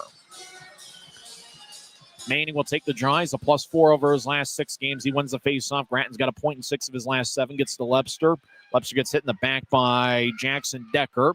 2-on-2 scrum over in the far corner. Lepster breaks free, falls down. No tripping call. As the referee, for the most part, Chaz Noches, let them play. Over to the near side, Braden Watts will get around Gratton. Now Watts will sweep one towards the Allen bench. Puck ricochets off the boards. Decker goes down. Salem will try to move it ahead to Gratton, but he was occupied by Decker. Decker gets the puck, and he'll bounce one in from just outside the Utah line. As Decker comes off the ice, Allen switches up defenseman. The Grizzly gets lumbered in the back by an Allen skater, and that was Watts doing the honors with his stick. Puck towards the right corner. 4 Grizzlies over there, 3 Americans. Watts joins the play. Grizzlies come out with a puck. Racing across center ice is Luke Manning. He's got an A on his white sweater. Manning skates in. High slot, lefty shot. Kick saved by Costantini. Manning gets it back, fires towards the net and misses from the left side. As Enns had to go towards Blaisdell. Puck off a Sedley stick. Manning over in the left corner dancing around. Sedley joins the play. Manning forces his way around him. Now Manning looking for a wraparound. He got it poked away by Andre Anania. Native of Richmond Hill, Ontario. Second-year pro. He was with Savannah last year. Blaisdell flies it into the Grizzly zone. AHB will get it towards Shea. Aiden Hansen-Buconda, the Ohio State and RIT product, out to center ice for Campagna. He'll drop it for Shea. Shea at center ice. He feeds one angle left off a stick of Allen. As Ricketts will feed it up. Now Campagna, lefty shot, and that's sticked away by Costantini. Puck stays in play. Ends over skates along the right wing boards. Allen gets it. As Gildon moves the pass angle right, tape to Cron. Cron gets around Campagna, skates in, lefty shot, and that one's kicked away. Might have hit the near post. As Kaiser kicked out his right pad. Now right point, shot blocked by Enns. Grizzlies start the attack. Shea from the right wing over the offensive line, stops on the point. He'll get it up top. Dancing around Felton, who's now on the right point. Felton will bounce one in deep as ricochets off the boards. As Ricketts overskates it, he was battling with Anthony Costantini, Marco's twin brother. They were both born on August 6, 2002. Not sure which one was born first. Out towards the right side. Friesen in the offensive zone. Christoph Filion in his Maverick Center debut. As looked like Friesen went heels over head as he toppled over. Back to his feet. Grizzlies dump it in from neutral ice. As Grizzlies doing a good job challenging Allen in their own zone. Americans out towards the far side. Grizzlies start to retreat a little bit more. Simmons Fisher will sky it out to center ice. Puck hippity hops near the Grizzlies logo at center ice. Gildon dumps it in after crossing the center red line. Grizzlies back in the near corner of their own zone, skating from left to right. Felton goes down. It's going to be a penalty on Allen. Grizzlies will get a power play as Friesen crosses center ice, moves it towards Filion. Filion with a goal on Saturday. It was his first as a pro. As Weinstein gets towards Genev, left side, toe drag, lefty shot, saved by Costantini. Now back towards Filion to take a shot, and somehow it didn't go in. An Allen player took his glove and just kind of lunged it towards his left, and now Filion's getting after it with an Allen player. Somehow, maybe if Filion was able to lift it just a little bit, would have gone in, but either way, we're still tied at 2.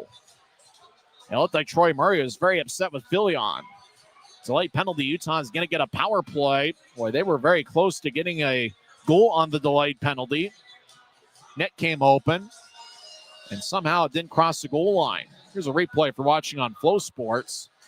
As the puck went towards the net, there were 2 Grizzlies out there. It was bobbled by Costantini, and then somehow it looked like Filion bounced it off the post, and then the puck laid in the crease, and it was able to be covered up by Costantini. So it looked like there was an Allen player trying to get his glove out there, and it didn't hit the glove, but instead Costantini just bouncing off the near post. And quite a bit of a scramble play, and Allen was able to cover up. 8:19 left in the second period. Grizzlies will get their first power play of the game as Troy Murray's in the box. Special teams are going to be an interesting factor, and it's in particular going to be interesting to see Utah's power play against Allen's penalty kill. Grizzlies do have a power play goal in 9 straight games. Now there's a second American in the penalty box. And Steve Martinson can't be thrilled with this. 2 Americans are in the box, so it looks like Murray got the initial penalty, and then Hank Crone got something else. Martinson's sporting a mustache. He's a little bit more heated than he was late in the first period on the goal that got disallowed. So this might be a 5-on-3 power play. Crone's in the box, and so is Murray, but nobody's going in for Utah. So this is a critical sequence in this 2-2 tie. Utah has a power play goal in 9 straight games. They're 20.3% so far this season. Grizzlies are 12 for 59 on the power play. Allen's penalty kill has been pretty strong. The Americans are 88.1% on the penalty kill this year. And Martinson's very upset. He believes that somehow, Martinson is not happy. He is really giving it to Chaz Noche as 2 penalties were called.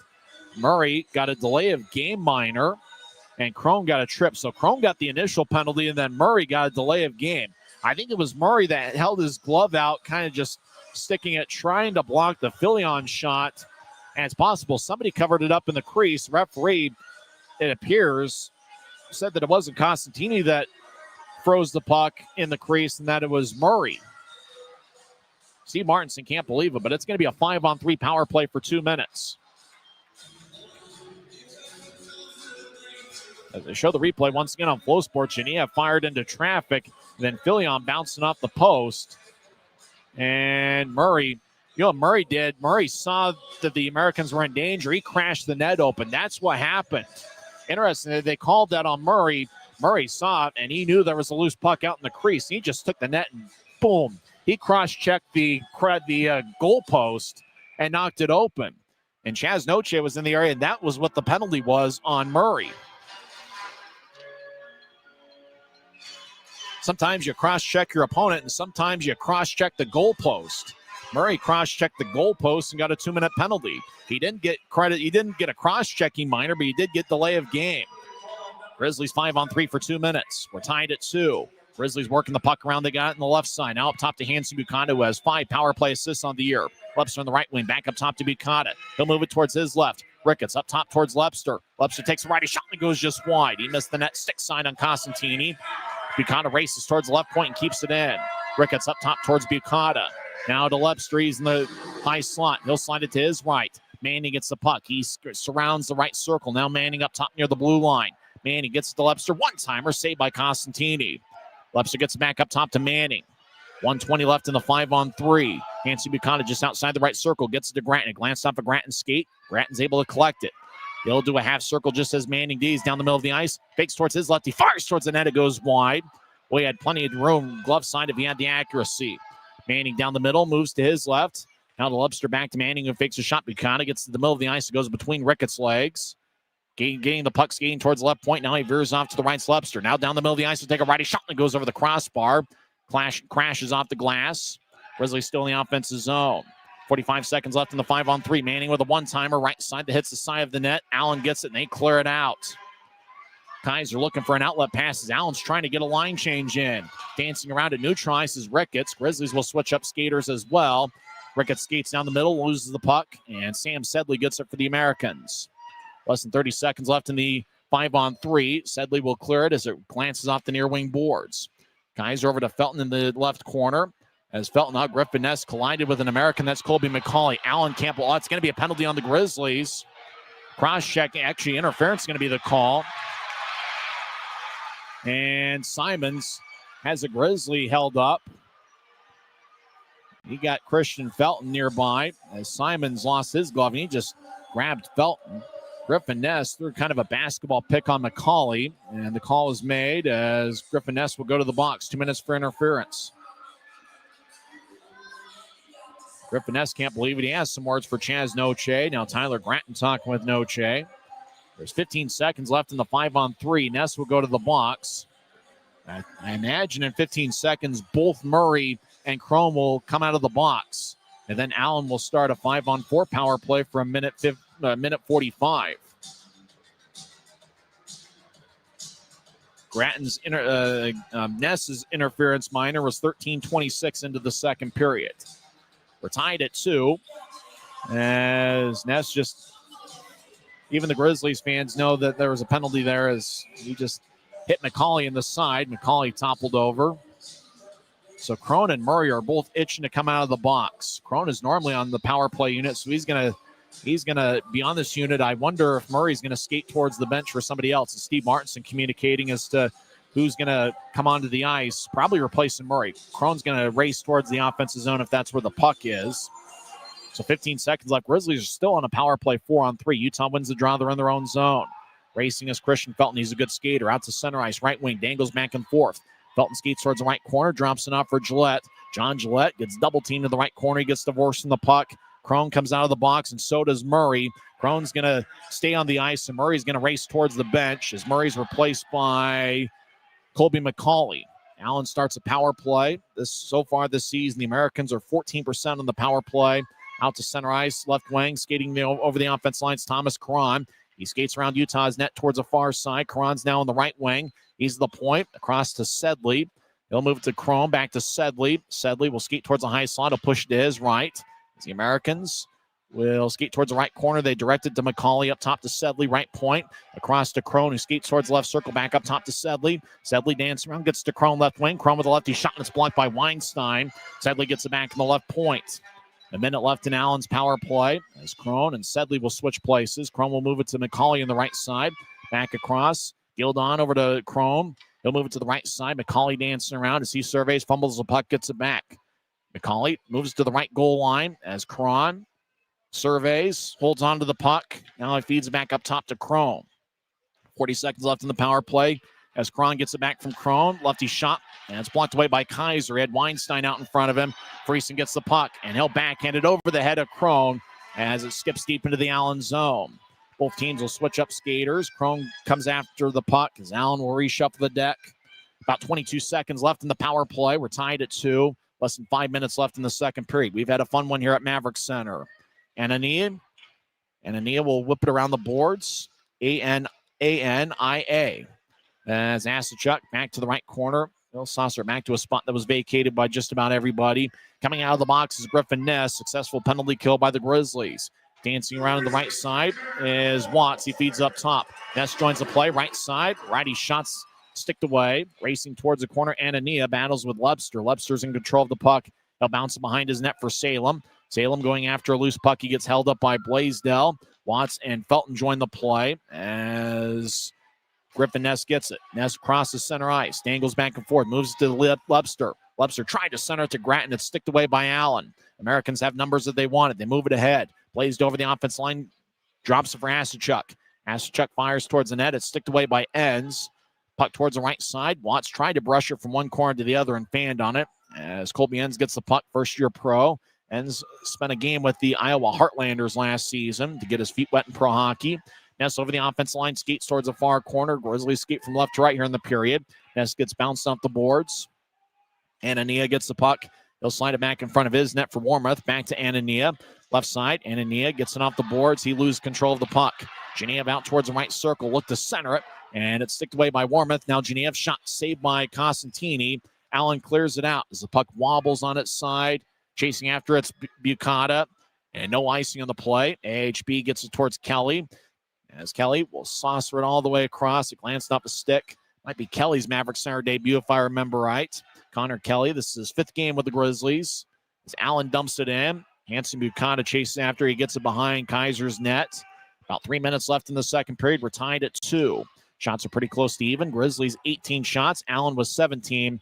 Puck bounces after lifting high into the air in the Allen zone. As the puck lifts, stays in play, and it rolls towards center ice. Kelly collects the puck, and he'll move it across to Salem. Salem down the middle to Timofeyev at center ice. He'll push to his left as the Grizzlies are in the offensive zone. Puck is cycled around. Kelly gets blasted. The glass goes swaying back and forth. Americans clear it back to center ice. Kelly in control, gets it ahead to Genev, but it goes past him. Americans Brad Morrison out to center ice. He'll veer off to the right, steps over the offensive line onside.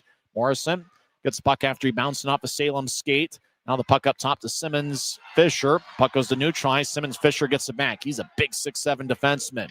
He'll whip it around the boards. Kaiser has a glance off his stick as it goes towards the right corner. Allen feeds up top. Sedley across towards Anania. He'll fire lefty shot. Saved by Kaiser. Looked like a blocker save as he was sprawling towards his left. McCauley back behind his net. He gets held up by Kelly. Less than 2 minutes left in the second period. Ricketts joins the play. Salem trying to jab at it. Genev and Crone each survey. There's a puck along the boards. Crone thinking about joining the play as he pushes a Grizzly, and that was Salem. Now the puck, Crone hits Salem in the back with some lumber. Grizzlies come out of the pile with the puck. Timofeyev will tattoo it off the glass. Grizzlies will switch up forwards. Anania gets it ahead towards Crone, who backhands it in as Crone avoided a check of Kelly. Now behind Utah's net, an American goes down. Salem loses his helmet. Salem thinking about putting it back on. Salem puts his helmet back on, and he keeps playing. Otherwise, he would have thought about skating towards the bench, but you got to put it on. You can't play with it. Grizzlies had one of those penalties a few weeks ago with Genev. Salem will sky it and helicopter it all the way towards the American zone. Costantino lets it go, and he raises his left arm. Linesmen raise their right arm, and icing is on the Grizzlies with 1:08 left in the second. Well, a lot of fun action here at Maverick Center. Make sure to join us this weekend for a couple games. Friday and Saturday will be 7:10 affairs. The Grizzlies take on the same Allen Americans. Allen's NHL affiliate is the Ottawa Senators, and their AHL affiliate is the Belleville Senators. Allen last season was affiliated with the Utah Hockey Club and the Tucson Roadrunners. The Mammoth are without an ECHL affiliate. As you see on the replay on Flow Sports, Salem lost his helmet. Normally you see a player just skating towards the bench, but because the action was deep in the Grizzly zone, he decided to put his helmet back on and keep playing. And when you lose your helmet, you have two options. Either put the helmet back on or you have to skate immediately towards the bench. You can't play without a helmet. A few weeks ago, Danny Genev picked up a penalty as he kept playing without his helmet. 1:08 left in the second. Ricketts will take the draw for Utah. First-year pro. He's certainly going to be a good one. Spencer Asachuk is definitely not a first-year pro. Asachuk's first season as a pro, his hockey DB page is lengthy. Puck skies into the Allen zone. Grizzlies race after it. No icing. Shea in the area. He'll throw it from one corner to the other. Gratton gets the puck. Asachuk's first year as a pro was with Allen during the 2014-2015 season. So he's been a pro for over a decade. Asachuk will sweep it to the middle of the ice. It was overled for Watts.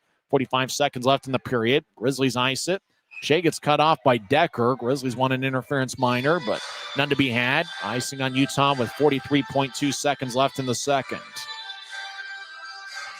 So draw's going to come back towards Kyle Kaiser. Both teams have 2 goals, and both teams have taken 18 shots. Kaiser in his Maverick Center debut. First 3 games he had played with Utah were on the road. As Salem got tripped up, referee Chaz Noche has shown that he's going to let them play for the most part tonight. So I'm not sure we're going to see a ton of power play opportunities in this series. Draw goes towards the left corner, 2-on-2 scrum. Grizzlies come out with the puck as Gratton will sky it out to neutral ice, and it's dropped by Allen. Puck towards the Allen line. Americans backing out into their own zone. Rink-wide feed angle left goes to Cron. Cron skates towards his right, and he'll nudge it ahead. Crone gets the puck. He's got great hands. Right side shot, saved by Kaiser. And he holds on as Crone looked like he tried to fire it over Kaiser's right shoulder. It ricocheted off Kaiser's shoulder, bounced in the crease, and Kaiser was able to cover up. There's 21.8 seconds left in the second. Crone apparently didn't show up to camp in good shape from what I hear. The thing with a guy like that, with the hands that he has, he's able to be pretty effective. And I imagine Crone, he came into play a -13, but he seems to be more on point tonight with the Hank Crone that we've seen in years past. Puck is iced by the Grizzlies. Now there's 15.6 seconds left in the second. It's almost like the Grizzlies wanted to win the faceoff. Sky one into the Allen zone, see if they can get a guy racing over and get behind the Allen defense and create a scoring chance. We've seen the Grizzlies in years past have success with that particular play. Asachuk will take the draw against Evan Friesen. Friesen, in his first full season as a pro, it's won by Allen. Sedley towards the high slot and a 2-2 tie over to the right side. One-timer saved by Kaiser. Glanced off his glove. Scramble play out in front. Kaiser covers up. Good job by Colby Enns and building a little bit of a wall in front of Kaiser. So he was able to cover up with 8 seconds left in the second period. Colby Enns, one of those guys. He's been an unsung hero for the Grizzlies so far this year. It's his 12th game of the year. He leads the Grizzlies with a +4 rating. Looked like Asachuk tried to get in front of the nets. He was occupied by Friesen and Enns. Allen's taking the last 3 shots on goals. They have a 21-18 edge in the shot count. Grizzlies win the faceoff. AHB slides into neutral ice. 4 seconds left, and that will do it for 40 minutes here at Maverick Center. Both teams scored 1 goal in the first period. Both teams scored 1 goal in the second. Allen took a 2-1 lead as Michael Gildon got a 6th of the year, assisted by Thomas Caron and Brad Morrison. Grizzlies came back and tied it up on a shorthanded, unassisted goal by Reed Webster, 3:09 in. Webster has 2 shorthanded goals this season. There's a couple penalties in the second frame. Remember, the Grizzlies had 2 minutes worth of a 5-on-3 as Hank Crone got a tripping minor, and then on a scramble play out in front as the puck was pinballing in the crease, Troy Murray cross-checked the goalpost and got it off its moorings, and he picked up a delay of game penalty. And then Griffin Ness got an interference minor during that power play, 13:26 in. We've got one of sports' great traditions before we go to commercial break. The Coca-Cola can race is here at Maverick Center. We have Coca-Cola, Sprite, Diet Coke, and Fanta. Some fans are heading for the concession stands, and they're going to miss a beauty. Sammy Miller is going to be the MC for this thing. We're excited each and every game when we come to Maverick Center to see the Coca-Cola can race. The big question is whether Grisby's going to interfere.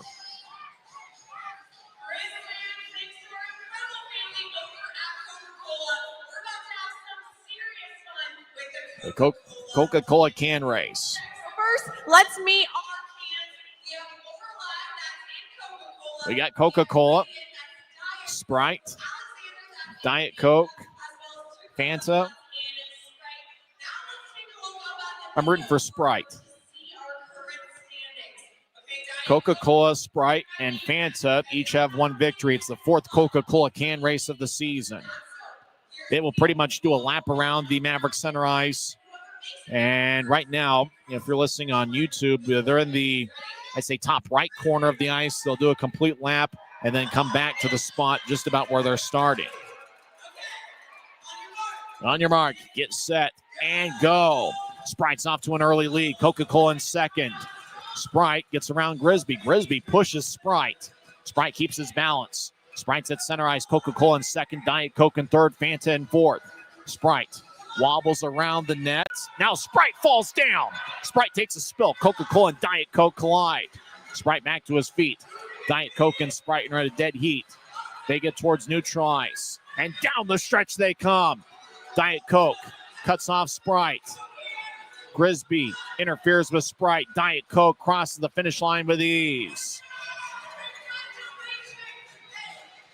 Diet Coke is the winner of the Coca-Cola can race. Grisby made sure to cut off Sprite's pursuit. It looked like it was going to be a pretty close finish, but Sprite, who looked to be the fastest of all the cans, was interfered with by Grisby. So Coca-Cola now takes a lead in the Coca-Cola can race. Actually, we're all tied up at 1-1 apiece. It was Diet Coke that won. Coca-Cola, Sprite, Diet Coke, and Fanta each have one victory in the Coca-Cola can race. When we come back, we'll recap the first two periods. We'll also talk with our good friend Tim Broussard and see what he's up to, and we'll get his thoughts on the first two periods of play. After 40 minutes, we're tied at 2. This is the Utah Grizzlies Hockey Network.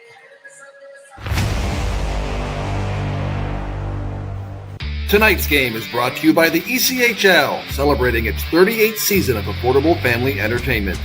The ECHL would like to thank everyone in attendance for your support of ECHL hockey. The ECHL would also like to recognize the following league sponsors: AMI Graphics, exclusive signage provider; Athletic Knit, official jersey supplier; Baron Rings, official championship ring supplier; BFL Canada Insurance and Sutton Special Risk, sponsors of the 2026 ECHL Hall of Fame induction ceremony; Dash, official mobile auction platform; The Fairley Group, official commercial insurance provider; Flow Sports, exclusive streaming provider; Hotel Planner, official hotel reservations partner; Howie's Hockey Tape, exclusive hockey tape and lace provider; In Glasgow, exclusive puck provider; Prolific One, exclusive secondary ticketing partner; and Warrior, exclusive on-ice equipment provider and title sponsor of the 2026 ECHL All-Star Classic.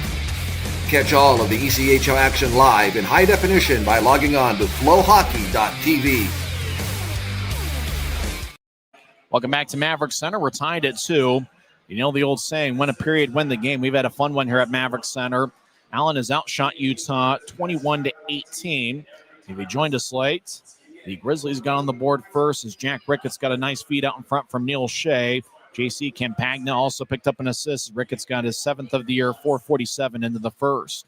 Hank Crone scored from the right dot, 11:21 into the first. He fired a glove side past Kaiser. Crone, the former league MVP, gets his 3rd goal of the season. Sam Sedley and Colby McCauley picked up the assists. Early in the second period, Allen scored 1:15 in as Gildon got a 6th of the year. Caron and Brad Morrison picked up the assists. Utah tied it up on a shorthanded goal as Reed Webster nudged it ahead. They've added an assist to Aiden Hansen-Bukata, who now has 9 assists on the season. He's been one of the best rookie distributors in the league. So Webster with his 8th of the year. Originally it was unassisted. They've added an assist to Aiden Hansen-Bukata. So Webster has both of Utah's shorthanded goals this season. Utah had 10 shots in the first period, 11 in the second. Allen with 10 shots in the first, 11 in the second. Utah with 9 shots in both the first and second periods of play. In terms of the 18 shots Utah has, Stepan Timofeyev and Danny Genev lead the way with 3. If you're watching on Flow Sports, there's the second period stats. Both teams had 6 scoring chances in the second period. Utah won the faceoff battle 10-6 in the second period. Both teams won 9 faceoffs in the first period, so Utah has a 19-15 edge through 2 periods. Allen with 3 giveaways, Utah with 1. Allen has 5 giveaways through 2 periods. The Grizzlies through 2 periods have 7 hits, and Allen has 9. Allen, one of the more physical teams Utah will face all season. Both teams had 2 power play shots. Both teams are 0 for 2 on the power play. And we've got ourselves an interesting game. Allen and Utah tied at 2 after 2 periods. Aiden Hansen-Bukata, Neil Shea, and Jack Ricketts are each a +2. For the Allen Americans, Andre Anania is a +2. He has 3 shots. Anania and Asachuk each have 3 shots, but the club lead for the Americans is Michael Gildon, who has 1 goal on 5 shots through 2 periods. In net, Marco Costantini has saved 16 of 18, and for the Grizzlies, Kyle Kaiser has saved 19 of 21. We'll talk with Tim in a couple minutes and get his thoughts on things, but first let's go over some NHL scores. And how about the incredible Charles-Edouard Dastou, the 2021-22 League Defenseman of the Year. He had 19 playoff goals for Utah back in 2022. He scored 1 of 5 goals for the Lightning. He now has 2 goals this season. He scored a minute 26 into the contest. Lightning defeated the Flames 5-1. After 2 periods, the Avalanche lead the Sharks 5-0. 5 different goal scorers for Colorado, including Nathan McKinnon. Halfway through the second period, Canadians lead the Mammoth 2-0. That game played at Delta Center as Zach Bolduc scored a power play goal 10:38 in. Nick Suzuki made it a 2-0 game. He scored 16:37 in. And it looks like Utah has just scored a power play goal as Barrett Hayton found the back of the net for the 3rd time this season. And they're halfway through the second period. It's Montreal 2, Utah 1. When we come back, we'll talk with Tim Brassard to get his thoughts on what he's seen through the first 2 periods. We'll also catch up with Tim. It's the first time he's been at a Grizzlies game so far this season. After 2 periods, we're tied at 2. We got a fun one in store. It looks like we got a fun week of hockey. Grizzlies and the Americans. We'll talk with Tim on the other side. It's the Utah Grizzlies Hockey Network. Since 1939, America First has helped people start businesses, buy homes and cars, and achieve their financial goals. Today, our top priority is still the financial success of you and your family, which is why we're giving new members $100 when they sign up for a basic savings and checking account, and another $100 when they upgrade to premium checking and enroll in and use direct deposit. So head to AmericaFirst.com today and join the credit union that always puts its members first. Every new day is a chance to be kinder to your body and your mind. U of U Health is here to help you build strength and confidence every day. Let us help you be a better you. U of U Health, official health partner for the Utah Jazz, Utah Hockey Club, Utes Athletics, and the Utah Grizzlies. Take the first step today at uofuhealth.org.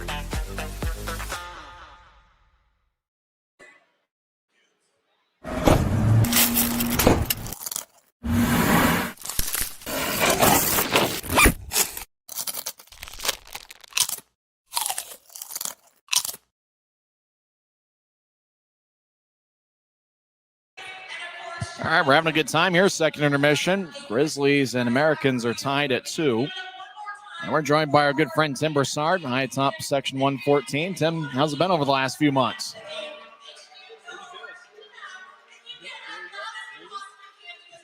Can you hear him now? Can't hear you. Well, we're having some technical difficulties here, but we'll see when we can figure it out with Tim Brassard here on the fly. You just hit a button and hopefully it starts to figure it out. That's all right. We'll do the old exchange of headsets here. As Tim, how's it been the last few months? What have you been up to? It's a little bit of everything. With baseball, obviously with the Ogden Raptors, and now working with the NCDC, the Ogden Mustangs, doing hockey up there, and absolutely enjoying it. What have you been your impressions of the first 2 periods? Dichotomy. I mean, almost 2 separate games in one, right? I mean, the first period, we come out with the first 6 shots, get a goal, and they own the whole middle, part of the frame and got the next 8. And then it just kind of went back and forth. And I wasn't really happy with the way that the Grizzlies were playing, the slow zone entry, pushing everything out to the side and maybe eventually coming back in. But they made some adjustments in the second period and started pinching off the Allen American wingers on the D, Gillian and even Asacek trying to work around it in that pinch move. And we're getting success moving into the zone wide and then working over towards the middle. So I kind of like the way that the last about, anything after from that 5-on-3 on. I wasn't a fan of that, but after that, I think we're doing pretty well. Let's see if we can give the headset another try. I think I figured it out. Maybe. You got it? Hey, look at that. There we go. All right. We're having a fun time here on a Wednesday night, day before Thanksgiving, and This is a pretty fun Grizzlies team to watch. They play hard each and every game, and that's one that, if you're talking about the defensive unit, they've got 6 guys that play a pretty disciplined game. Hey, these guys are big and they're fast. That's a rare combination.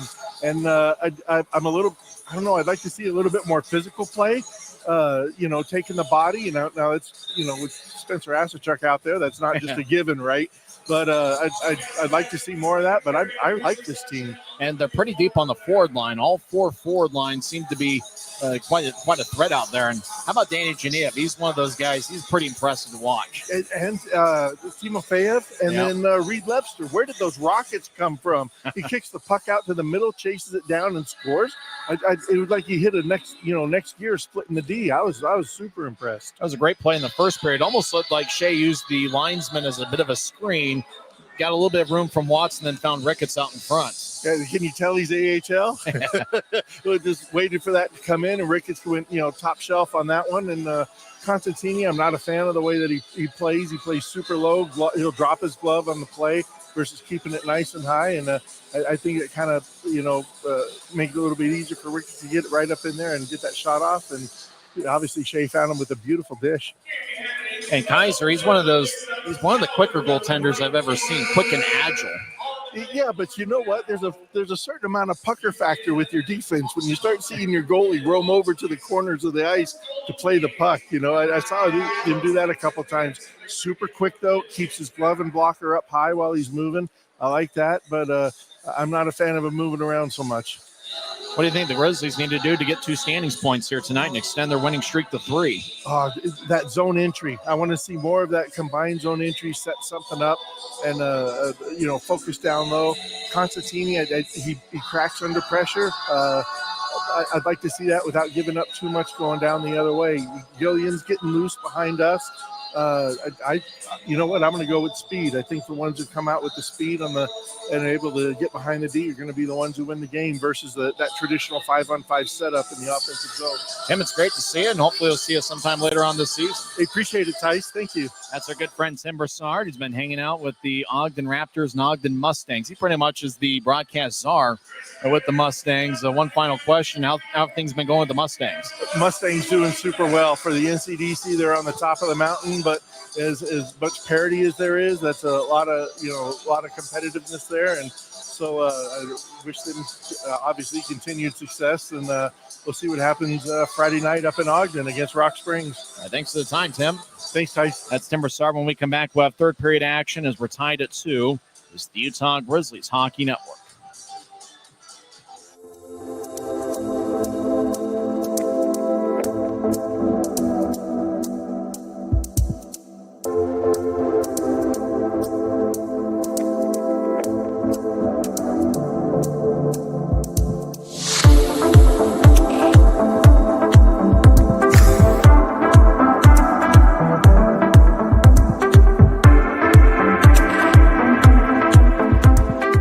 We're 20, and yeah, we're celebrating big.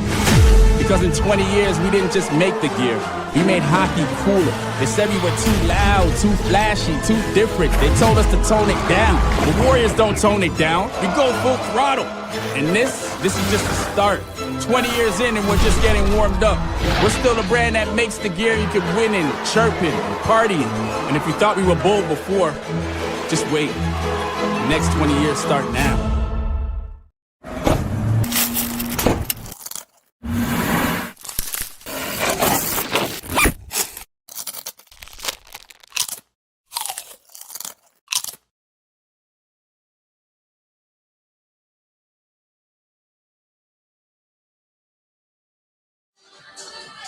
Welcome back to Maverick Center as we're about set for third period action. Allen's taken 21 shots, Grizzlies 18 as both teams are heading back on the ice. Marco Costantini, the Allen goaltender, he has saved 16 of 18, and Kyle Kaiser for the Grizzlies has saved 19 of 21. Well, you know the old saying, win the period and win the game. That's what the Grizzlies have in front of them. First of a 3-game series, but it's the first of 6 meetings between these clubs. 3 here at Maverick Center. Both teams will be off tomorrow for Thanksgiving. Friday and Saturday nights will be 7:10 starts. Saturday is going to be Hispanic Heritage Night for watching on Flow Sports. There's some highlights of the first 2 periods. Kaiser pretty active so far. There's Reed Lepster with the shorthanded goals. He just kind of veered off to the right after kind of doing a bit of a double deke and got one past Costantini. It was a beautiful move by Reed Lepster, and that's one of the things that Lepster's outstanding with is his ability to get a breakaway, have traffic behind him, and just calmly put together good moves. And it seems like it's consistently good moves on breakaways on goaltenders. And it seems like he's able to more consistently be able to score on those type of plays just because he's able to stay so calm and ready with the puck. They skate 5-on-5 to start the third period. Kaiser quick as a cat. He's got that great agility. He made that nice kick save with his right pad as Grizzlies just continue to battle. It's a 2-2 tie. Both goaltenders look pretty sharp here so far, and we're still waiting for the game's number one star. That's probably going to happen with a big goal in the third period, either on Utah or Allen's side. Grizzlies have won 3 of their last 4 games. They are 4-2-1 in the month of November, and Allen is looking to find a way to end a 6-game losing skid. They're 2-4-2 in the month of November. They won their first 2 games in November and have lost 6 in a row. They did pick up standings points in 2 of their last 6 games. They lost all 3 games at Idaho Central Arena last week. Their last game was November 22nd, where they lost 5-2. Grizzlies will start the third period with the forward line of Gratton, Manning, and Lepster. Up top is Enns and Hanson Buchanan. Grizzlies skate from right to left as we see it from Section 114. Utah wins the draw, tied at 2. Colby Enns will nudge it ahead towards Lepster. Lepster will skate back into his own zone. Now move it across to Hanson Buchanan. Fresh sheet of ice as AHB will fire it in deep. It hits the top of the glass, stays in play. Manning gets double teamed in the right corner. Gratton nearby. Lepster joins the play as Manning gets held up. Now he tries to break free. He'll feed it up top. Hanson Buchanan pedals to his left to take a lefty shot. Glove saved by Costantini. That was about ankle high. Costantini just kind of leaned down to his left to glove it. He holds on with 19:34 left in the third. So both teams will make their first line change of the third period. As Utah gets the forward line of Neil Shea, Jack Ricketts, and Christoph Filion on the ice. They had J.C. Campagna on that line, but now it's Filion with Ricketts and Shea. Utah wins the draw. Weinstein left point. He'll get it in deep. It's tapped away by Gildon, who has one of the 2 goals for Allen. As Filion keeps his feet moving, he gets blasted by Gildon. Puck's reversed back to the right side. Felton gets to Ricketts, who gets some lumber in the back by Sedley. Now Allen takes it away. Now Shea gets back right side. His lefty shot's blocked by Gildon. Weinstein left side. He fires towards the net. Gets redirected by a stick. Costantini trying to cover up and couldn't. Puck ends up behind the net. Grizzlies get it back to the right wing. A shot by Christian Felton didn't get all of it as he just slid it, and puck shot ended up going wide. Morrison crosses center ice. He'll get to the Utah line. Felton took it away. Filion will backhand it across as he was looking for Ricketts. Went over a stick. McCauley over to the left wing, crosses center ice. He gets around Weinstein. McCauley races to the right corner and one hands it from one corner to the other. Morrison battles with Timofeyev. Puck is taken by Ricketts, who joins the play. Ricketts dancing around Morrison. Takes it away from him. Morrison left circle, dangling back and forth. He's double team. Morrison trying to center it out towards Gildon, and it went past him as it glanced off the skate of Weinstein. Crone right side moves to the middle. Now back to Crone right side. His shot, and that was blocked. Oh, that one got him. That got Weinstein, I think, below the belt. That one hurt. As Weinstein will skate towards the bench. Boy, Weinstein is in some serious pain. As Salem gets the puck behind Kaiser's net and he starts the attack. I hope that got him in the thigh. Otherwise, Weinstein's going to be hurting for a while. That's right side. Righty shot saved by Costantini near the butterfly position. Allen clears it out. Weinstein's going to walk it off near the locker room. Kaiser back deep in his own zone. We played 2 minutes into this third period. We're still tied at 2. Grizzlies have taken the first 3 shots of this third period. Utah dumps it in and got redirected at neutral ice. The Americans over skating. It's Decker. He gets it back. Gentle push and a mild arc, and the old biscuit goes just under the video board. As Warmoth out to center ice, bouncing off a Ness. Blaisdell trying to break free. Scrum along the near wing boards near the penalty box area. Puck slides back towards Allen ice. It's taken by Decker at the line. As the Americans still in their own end. Decker will move it to his right for Warmoth. Warmoth will tap it off the near wing boards as he was looking for Watts. He got redirected on the way. Allen back around Utah's net looking for a centering pass, and cutting it off is Kelly on a good play. Connor Kelly in his 5th game as a Grizzly. Hanson Buchanan towards the near wing as he'll race out to neutral ice. Hanson Buchanan will fling one Diagonal dump in angle right. It goes past everybody all the way down for a Utah icing as there's 17:04 left in the third period. I don't know if we want to see a replay on that Weinstein block shot. That one got him, and I don't know. That one, I hope it got him in the thigh, because it looked like it got him below the belt. Oh, are we going to see the replay on the Weinstein block? Oh, dear. Oh, boy. Yeah, that got him exactly where I was afraid they got him. That one looked like it hurt. Hopefully Weinstein's all right. Puck lifts out to center ice. I guess asking you shall receive. We did get the replay of the Weinstein block. He gets credited with a block shot there, but it's not one he necessarily wanted. As Lepster out towards the Allen line. Gets the puck. It goes back to Neutrice. Looked like offside is called on Utah as the puck ended up in and then back out of the line. So neutral zone draw near the Allen bench. 16:46 is left in the third period. Weinstein is in the tunnel, and there's not much you can do. You put some ice, but it's just going to take a little bit of time. Weinstein, I guess, is questionable to return, but it looks like it's going to be a pain tolerance thing. There's not much a trainer can do about it either. Like, Weinstein just continues to walk it off. That one looked like it got him clean. Draw towards center ice. Evan Friesen will take it. He's out there with Campagna and Filion. It looks like the Grizzlies have switched up their forward lines a little bit. We'll have to kind of do a little bit of a count. There might be a forward that's not out there in the third period. As Allen crosses center ice, Morrison tries to split a double team, loses control at the Utah line. Hansi Bukata will nudge ahead, but it was overled for Friesen. Rink wide feed angle left, goes to Neutrice, and it's dumped in by number 91, Michael Gildon, who had 5 shots in the first 2 periods for Allen. Morrison towards the left corner. He gets hit by Enns. The second Allen American joins the play. Hansi Bukata and Crone nearby. Scrum over in the left corner. Now Hansi Bukata gets a little bit more aggressive, trying to jam at the puck. Puck slides off Morrison's stick. Hansi Bukata goes down. He got nudged down by Morrison. No call. Out to center ice. And it's fired in deep. Grizzlies make a full line change. We played 4 minutes into this third period. We're still tied at 2. Both teams have 21 shots. Rink wide feed goes past the Americans. Kaiser behind his net will slide it towards the left wing. Now lefty shot gets blocked, as both teams are much improved defensively from last year. Allen behind the net, dancing around. McCauley tried to center. It's blocked by Salem. Salem gets the puck. He'll slide it out to center ice, but it was overled by looking for Lebster.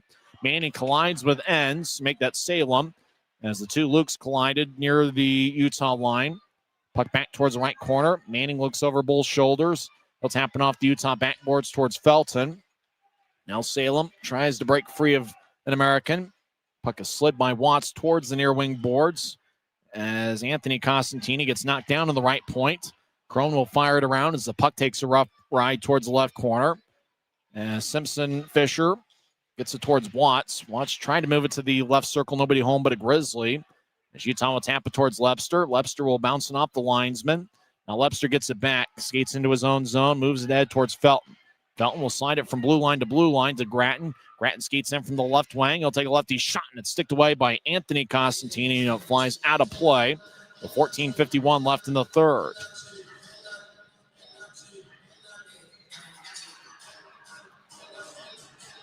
So draw is going to be over in the left circle. For those back at the control studios, block 13 is going to be the next one. Block 13. Draw towards the left side. I always love that when you get the joined in progress games on Sports USA or Westwood One, and they let you know that we got to go with commercial break number 13 coming up next. As Allen will slide it towards Neutrice. We're tied at 2. It's anybody's game. Blaisdell tried to backhand it in deep, but it just got cut off at the Utah line by Shea. Shea and Manning have the A's on their sweaters tonight. Allen breaks free. They're in their own zone. Grizzlies skate from right to left here in the period.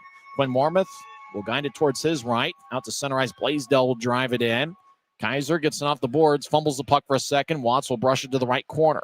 Blaisdell dancing around as he tried to get around Hansi Bukata. Blaisdell looking for a pass, and he had a glance off his stick as he tried to get one from Watts. As referee, a Grizzly went down, but the referee initiates him to get up. Warmouth right side, his shot goes wide as Watts tried to redirect it about crossbar high. As the puck will slide back to Allen ice. Grizzlies will make a full line change. Rink wide feed, angle right, goes tape to Warmouth. Warmouth gets cut off by Ricketts. Good defensive play by Jack Ricketts. He plays a strong two-way game. He was a plus 40 in his last 2 college seasons, indicating that he's more than just a goal scorer. As Ricketts ricochets it off the boards, Warmouth will move it ahead to center ice. Morrison will drop it as the Americans skate towards the right side. Dancing around Thomas Caron. He skates around Utah's net to the far side. Caron dancing around. I'll move it towards Morrison in the left corner. Morrison trying to break free of Felton. Felton pushes Morrison towards the boards. Morrison breaks free, skates towards the left circle. He gets knocked down by Timofeyev. Grizzlies out to center ice. Colby ends over the offensive line left wing. He'll chip it across. Timofeyev trying to get to Genev out in front. Now right side, Genev lefty shot, and it's blocked by Costantini. The goaltender, his brother Anthony Costantini's out there. Puck slides towards the right corner. Gildon. Gets dragged down by Ness. It's going to be hooking on Griffin Ness. Caron goes to confront Ness as Gildon's on the ice. That's Griffin Ness's second minor penalty tonight. 13:04 is left in the third. Allen goes on the power play. We're tied at 2. It's the Utah Grizzlies Hockey Network. Every new day is a chance to be kinder to your body and your mind. U of U Health is here to help you build strength and confidence every day. Let us help you be a better you.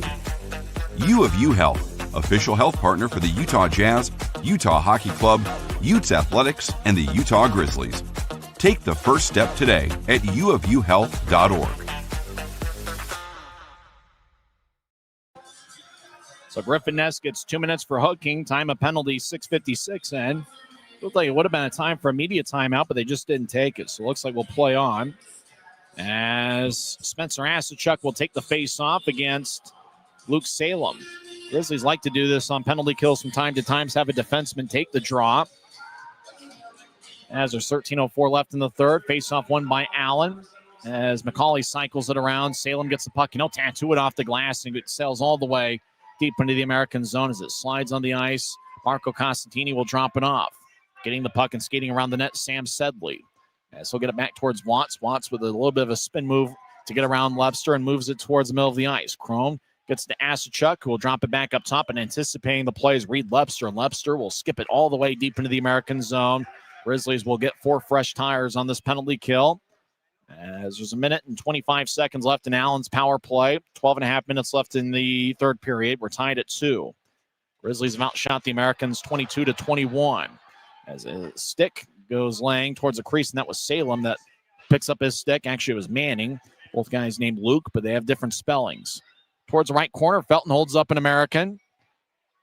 As Grizzlies swung and missed trying to get it out. Puck goes to the right point. Running it down is Crone. He keeps it in. As he'll slide it back to the right corner. McCauley over to Watts near the right wing boards. Up top to Crone, back to Watts. Watts dangling back and forth. Gets to the right goal line. Now back to the middle of the ice. Shot. And that was blocked away before it got towards Kaiser. Now Watts with a one-timer that misses wide. Crone to the left point, keeps it in. 43 seconds left in Allen's power play. We're tied at 2. Dancing around left side. Allen trying to get towards Asachuk. Goes off a Grizzly stick back to Asachuk. Sedley up top to Crone. To the right wing for Watts, just outside the circle. Across to Sedley, over to Crone, back to Sedley. One-timer misses wide as Kaiser slid towards his right. Crone back towards Watts. Fans take up a Let's Go Grizzlies chant. Watts to the left side. Sedley shot saved by Kaiser. And the net's off its moorings, and the whistle blows. 15 seconds left in the power play. An American got tripped up behind Utah's net. As Kaiser, knowing what happened late in the first period, net was open just a little bit, and Kaiser kind of nudged it just to make sure that the referee knew that play needed to be stopped. Kaiser just moved towards the right side, and the post came undone. And Kaiser just kind of nudged it a little bit more to let the referee know that we got to stop play. So they put the mooring back in place. 11 minutes, 19 seconds left in the third period. And it's still anybody's game as we're tied at 2. Now referee Chaz Noche is talking with Steve Martinson. Martinson's hoping that maybe Kaiser can get a warning. We have seen, it had been many years ago, Joe Canada back in the 2018-2019 seasons. There's a fan chugging a beer. It's a can, so we can't see the progress of the beer. Scott Hamilton, he's going to chug the beer, and then he's going to slam it over his forehead. Hamilton completes the beer. You bet. Atta baby. Fans love it when he does that. Just about this time every game. Draw one by the Grizzlies. They're shorthanded for the next 13 seconds. Manning racing out the center ice, trying to dump it in. It was batted about waist high by an American. As Allen gets across center ice, Gildon dumps it in. Gildon rings around ends. Allen gets to the middle of the ice as they push it back towards the right side. Grizzlies back at full strength. Ness joins the play. Right side, Warmoth. He gets belted in the side by Ness. Gildon, right side, will take a lefty shot that goes wide. Might have gotten redirected by Thomas Karan's stick. Kaiser loses his balance. Oh, no, it looks like Kyle Kaiser's laying. Hopefully he's all right. Jack Ricketts colliding with Morrison. Kaiser's on the ice. We're not really sure why. Brooke Timoney, the athletic trainer, is going to run out and check to make sure that Kyle Kaiser's okay. Morrison's going to skate to the penalty box. So it's going to be a Utah power play. 10:52 is left in regulation. And Morrison might have gotten a piece of Kaiser. That's why the penalty. They show a replay. Morrison came in from the side, and he just gave Kyle Kaiser the old Karl Malone elbow. I don't know if Morrison meant to do it, but he did hit Kaiser in the side of the helmet. So Kaiser will skate towards the Grizzlies bench. Oddly enough, it doesn't look like we missed the under 14 media timeout.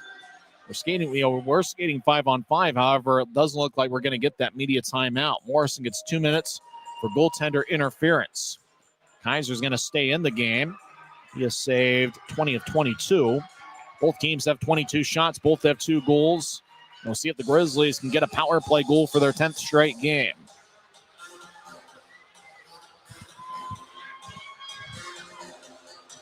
Neil Shea's on the ice. Watch out for him. Draw taken by Griffin Ness, but it's won by Allen. Puck towards the right side. 2-on-2 scrum over in the corner. As puck slides up top, Felton gets the puck. He dances around.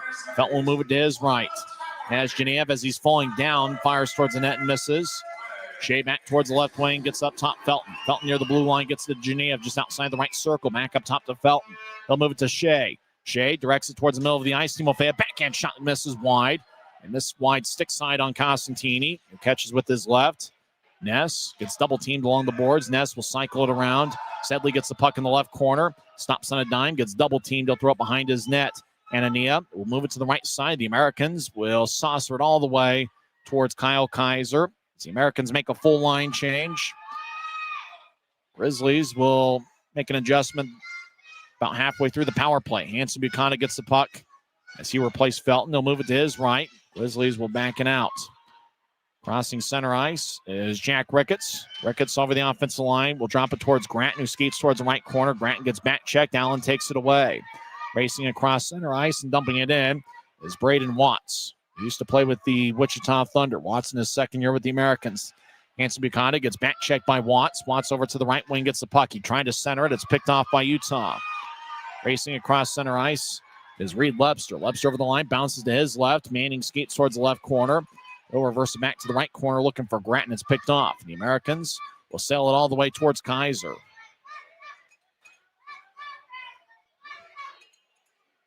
Grizzlies back deep in their own zone.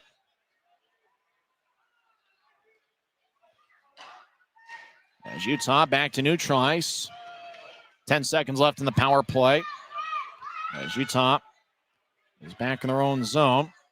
Hanson Buchanan to the left wing over towards Manning. Manning trying to get to Hanson Buchanan. It's lofted back to Utah ice. Morrison's out of the box. Allen's penalty kill's been one of their strongest suits so far this season. 8:40 on a moving clock, third period. We're tied at 2. Both teams have 22 shots. Grizzlies did not get a shot off on that last power play. Gillette dumps it in. The Americans back in their own zone. Gillette takes it away from Crone. Trying to get to the middle of the ice. He was looking for Filion. It glanced off of Filion's skate and goes back to neutral ice. Filion's got pretty good speed. It's his second game as a Grizzly. It's a puck towards the left corner. Actually, it's his third game as a Grizzly, as he played with Idaho last year. It was that Adirondack during training camp. Crone whirls it along the boards as Anania gets hit. Puck towards the middle of the ice. Grizzlies will nudge it ahead. Kelly will saucer at angle left. It's gloved and dropped by Filion, who skates towards his right to lay it for Friesen. Friesen towards the left circle. Take a lefty shot. Kick saved by Costantini. Now Friesen will move it across. Right wing Timofeyev gets up top to Felton. As Felton trying to get to the corner, Warmoth took it away. Warmoth bouncing off the Felton, who's able to keep it in. Crone near the area with Felton as Allen overpowers Felton out to neutral ice. Felton gets the puck. He skates east-west. He'll get it over towards Salem as Felton was held up along one shoulder by Blaisdell. Ness dumps it in as the Americans spread the ice. Allen chips it out to center ice off the Grizzlies stick. Ness off his stick, 7:23 and counting here in the third period. Morrison down the middle of the ice, veers off to the left. Morrison to Asachuk. It will skate towards the left wing. Asachuk gets it back in deep for Morrison.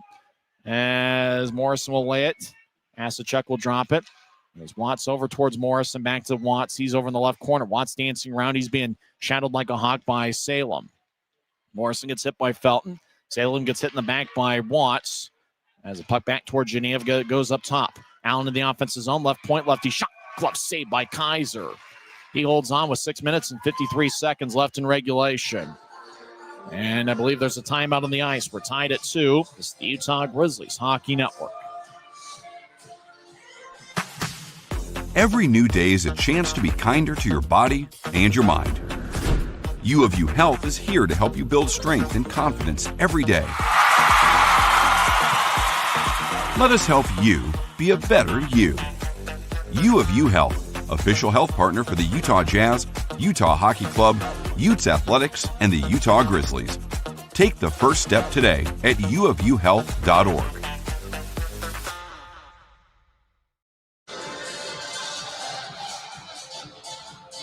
Les Schwab changed the tire game more than 70 years ago. Today, we still believe that you should get more from less. Like exclusive tires we design ourselves means more tires made for the roads that you drive, less compromise. And we include America's best tire warranty in every tire we sell. It's more unbeatable warranty, less charging you extra. And our 60-day satisfaction guarantee means you'll be way more satisfied and way less stressed. For all this and more, you get more from less. Well, we've got a fun one here at Maverick Center. 6 minutes, 53 seconds left in regulation. We're tied at 2. Both teams have taken 23 shots. Kyle Kaiser's held strong. They're going to work on the net that Kaiser's defending. It's been dislodged a couple times. They want to make sure it's secure. If you joined us late, Grizzlies took a 1-0 lead as Jack Ricketts scored 4:47 in. Neil Shea and J.C. Campagna with the assist. Then the Americans tied it up 11-21 as Crone scored from the right wing. Sedley and McCauley with the assist. Early in the second period, Allen took a 2-1 lead as Gildon got a 6th of the year. Karan and Morrison with the assist. And then Reed Lepster got a shorthanded goal. Originally it was unassisted. They added an assist to Hanson Bucata, and that was 3:09 into the second. Draws in the left circle. It's anybody's game. It's been a very evenly played contest. Allen wins the draw. They'll get it towards the middle of the ice. Backhanded net towards the net is McCauley. Now hacking away. Puck goes up top. Left point. Allen fakes a shot that gets to the left goal line. It's taken away by Colby Enns. Enns is a +4 this season for the Grizzlies. Crosses center ice, and he'll loft it in as the puck wobbles on its side. And Allen's able to clear it out to center ice. Enns ahead towards Filion. Filion gets hit by number 21, Jackson Decker, who's been active tonight.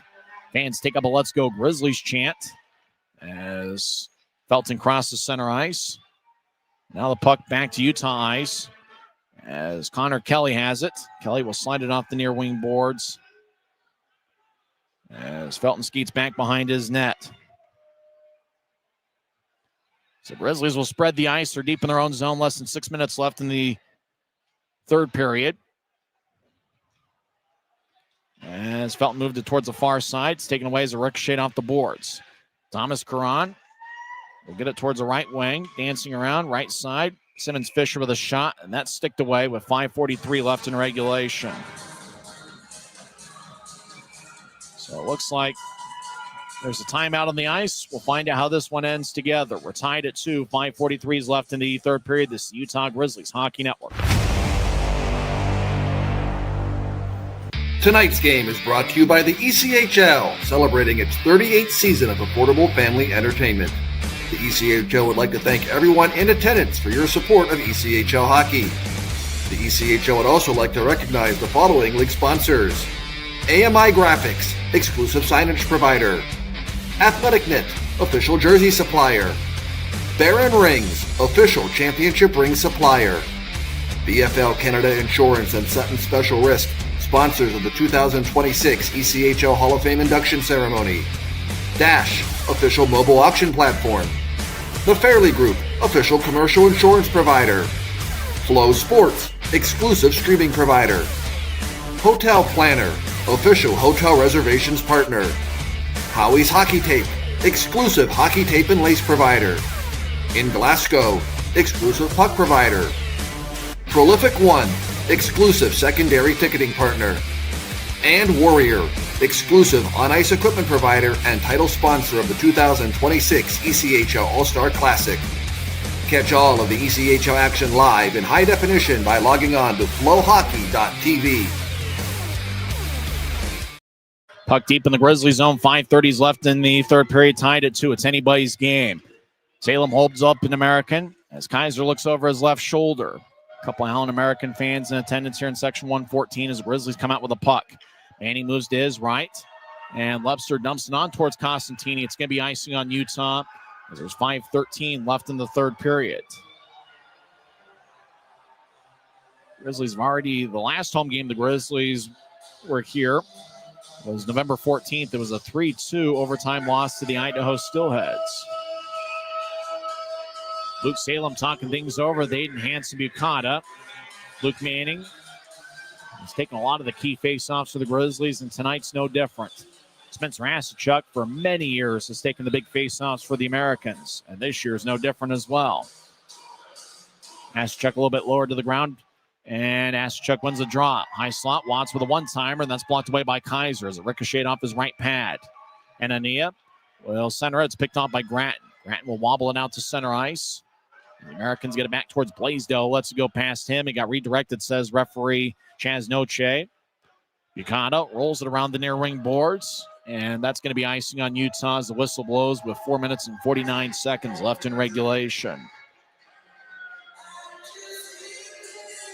Grizzlies NHL affiliate, the Colorado Avalanche, have a 5-0 lead on the San Jose Sharks. Avalanche have goals from 5 different players. After 2 periods, the Mammoth have a 3-2 lead over the Canadians. Mammoth got second period goals from Barrett Hayton, Kyler Yamamoto, and Michael Carconi. The Allen Americans NHL affiliate, the Ottawa Senators, are in action. Halfway through the second period, Ottawa leads Vegas 3-2. Draws over in the left circle. Fans having a good time. Face-off won by Utah's Timofeyev. Gets in the near side. He races towards neutral ice. Timofeyev left wing across the center ice. He's got good speed. Steps over the offensive line. Gets around one American. Trying to center it out in front. Sticked away by the Americans who will loft it out to center ice. Banded by Kelly. And it's played by Genev. And it was played with the hand pass. So the whistle blows. Draw is going to be back at Utah ice. It's going to be a neutral zone draw. First of 6 straight meetings between these clubs, and I got to imagine the Grizzlies and Americans are going to be tired of seeing each other over the next 10 days.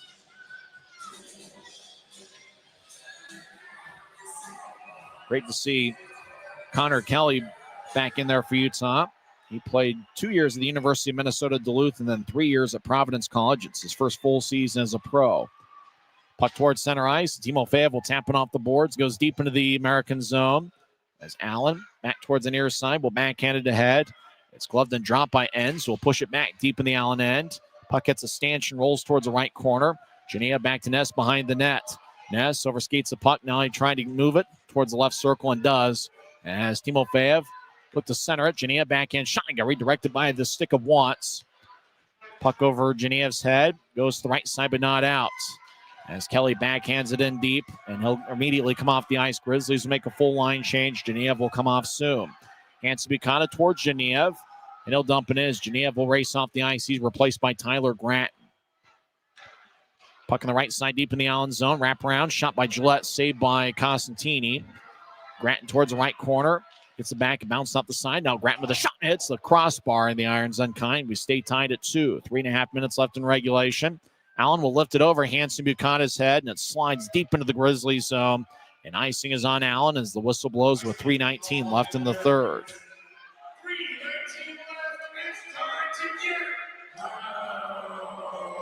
Mark Larson, the PA announcer, tells the crowd to get loud. In Boise, they get a little noisy in Boise, and here we just get loud.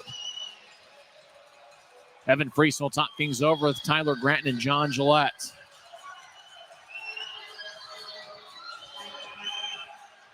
Friesen takes the face-off, the former Wenatchee Wild skater. Draw won by the Grizzlies. John Gillette stops along the near boards, and he'll slide it back behind Allen's net. Grizzlies skate from right to left as we see it in the third period. Allen from left to right. Taking the puck is Jackson Decker. He's behind Allen's net. The Americans will switch up forwards. Decker fake to his left, keeps the puck behind Allen's net. Friesen trying to initiate action out in front of Costantini. Puck slides towards Anthony Costantini. Oh, banking off the near wing boards out to neutralize. Weinstein back after missing about 10 minutes worth of game action as he got hit with a blocked shot in a kind of a rough area. As the Americans back deep in their own zone, they get to Gildon, who had 5 shots coming into the third period. He scored a second period goal for the Americans. Gildon will sweep it in and chase after it. Out of the net, Kaiser rolls along the near wing boards. Puck to the right side. That's taken by Shea. Shea gets back checked. Cron gets to Morrison. Morrison lefty shot and it's sticked away by Weinstein, and it flies out of play off the protective netting. Good play by Sage Weinstein, who no doubt is playing at less than 100%. Draws give me the Grizzlies zone. 2:25 left in regulation. Allen has had 3 games decided. Actually, they've had 4 games decided past regulation. They have won 1 of those 4 games. For the Grizzlies, they've had 2 games go past regulation. They've lost them both. I got a feeling most of these 6 games over the next 10 days are going to be close games. This one's no different. As Sedley moves to the right side, Watts fires towards the net, saved by Kaiser. Or is he? Somebody got behind Kaiser, and now we got a little bit of a hullabaloo behind Kaiser's net as Blaisdell jabbed at it. Kaiser looked like he covered up, and Blaisdell got behind Kaiser and tried to jab it away. Blaisdell not wanting to get after Kaiser, and the linesman Andrew Collins doing a very impressive job separating the two. Kaiser was fully screened. He made a glove save, and then it went behind him. Blaisdell jabbed after him as I believe the puck ended up under Kaiser. Then the play stopped, and Blaisdell was confronted by a Grizzly. 2 minutes, 17 seconds left in regulation. We're tied at 2. Allen has outshot Utah 26-24. Draws give me in the right circle. Luke Manning will take it against Spencer Asachuk. As we mentioned before, those guys will take the big face-offs for their respective clubs. Manning and Shea have A's on the front of their sweaters. Captain's Tyler Granton. Draw one by Allen. Sedley fires towards the net, saved by Kaiser. Rebound shot and a score. Braden Watts fired away from the left circle with 2:10 left in regulation as he gives the Americans a 3-2 lead. Or maybe it wasn't Watts. Watts looked like he was the one that scored from the left side. Didn't skate to the bench first. Sedley fired away. Ricocheted off the right pad. And it is Braden Watts that scored, even though somebody else decided to beat Watts to the celebration aisle. Watts gets his 6th goal of the season. Remember, he had one that was called back with the dislodged net late in the first period. So 2:10 left in the third period. Watts with the goal, and the assists go to Sam Sedley and Spencer Asachuk. And with that, John Buchanan and Ryan Anderson have some decisions to make as to when to pull Kaiser for the extra attacker. Do they do it earlier or do they wait a little bit? Fans take up a Let's Go Grizzlies chant. Rowdy group at the top of section 117. So Allen wins the draw. Watts gets the goal 17-15 in. As the puck is skied onto Kaiser from neutral ice. He gloves it. And so with that, the draw's going to be in the Grizzlies zone, and that's going to be the game that Steve Martinson and the acting assistant coach Matt Register is going to want. Because they know that if the puck ends up in the American zone, that's going to be the time where Kaiser comes off for the extra attacker. So I imagine Allen's going to try to build a wall at neutral ice and really force and make the Grizzlies work to enter the offensive zone. Ness will take the face-off against Asachuk. Ness talking with Genev. And even 2 minutes are left in regulation. We'll see if the Grizzlies have a comeback in them. Draw won by the Americans. Quinn Wormuth fires towards the net. Glove saved by Kaiser as he Slid towards his left. He gloves it and holds on. Draws give me in the Grizzly zone with 1:56 left in regulation. And even though Spencer Asachuk may not be as quick as he used to be, this is the type of situation that he's in for. Not necessarily a face-off specialist because he does more than that, but he keeps winning over the years. And we're talking about a decade's worth of time. He keeps winning big face-off after big face-off. Draw, won by Allen again. Asachuk slides it towards the right circle. Watts with a shot, and that's blocked by Salem. Asachuk towards the right corner. He's being shadowed by Friesen. Friesen belts Asachuk. Asachuk goes heels overhead. Timofeyev gets some lumber from Watts. Grizzlies race across center ice. Genev over the line. Now Genev gets it back from Kelly. Swings and misses. And the Americans clear it back to center ice. Kaiser slams his stick on the ice, wondering if he's going to come out. Anderson looking nearby. Anderson's got his left arm out, telling Kaiser. Now Kaiser. Anderson's telling Kaiser to come off. Kaiser's going to race off the ice. Grizzlies have their net empty. Smoke him if you got him. Puck's at neutral ice. 1:15 left in the third. Shea's got the puck. Kaiser will walk towards the locker room as Allen leads 3-2. Shea dancing around behind Utah's net. Shea still deep in his own zone. He'll throw it back towards the far side. Gildon chases after, but Ricketts gets the puck to advance to neutral ice. Karan will bounce one off the linesman into the Grizzlies bench. 55.1 seconds left in the third period. Does Ryan Anderson and John Mechanic use their timeouts? Anderson says timeout Grizzlies. Chaz Noche holds up his right arm. And timeout's being called by Utah. Assistant coach Ryan Anderson's got the clipboard out. There'll be a center ice face-off, and he's going to draw it up. The Americans, this does give you a chance. Asachuk's on the bench right now. He did have a pretty long shift winning a couple face-offs. For the Grizzlies, you probably hope that Asachuk doesn't take the face-off. Utah's net will be empty, or Kaiser's probably going to come back out. And then once the Grizzlies advance into the offensive zone, then Kaiser will come back off. So Grizzlies have finished their talk, and it looks like Kaiser's going to come back in. 5-on-5. Well, let's see. Now there's 6 on the ice. Center ice face-off. There's an even 1 minute left in the third period, so Kaiser's going to come out. Center ice face-off.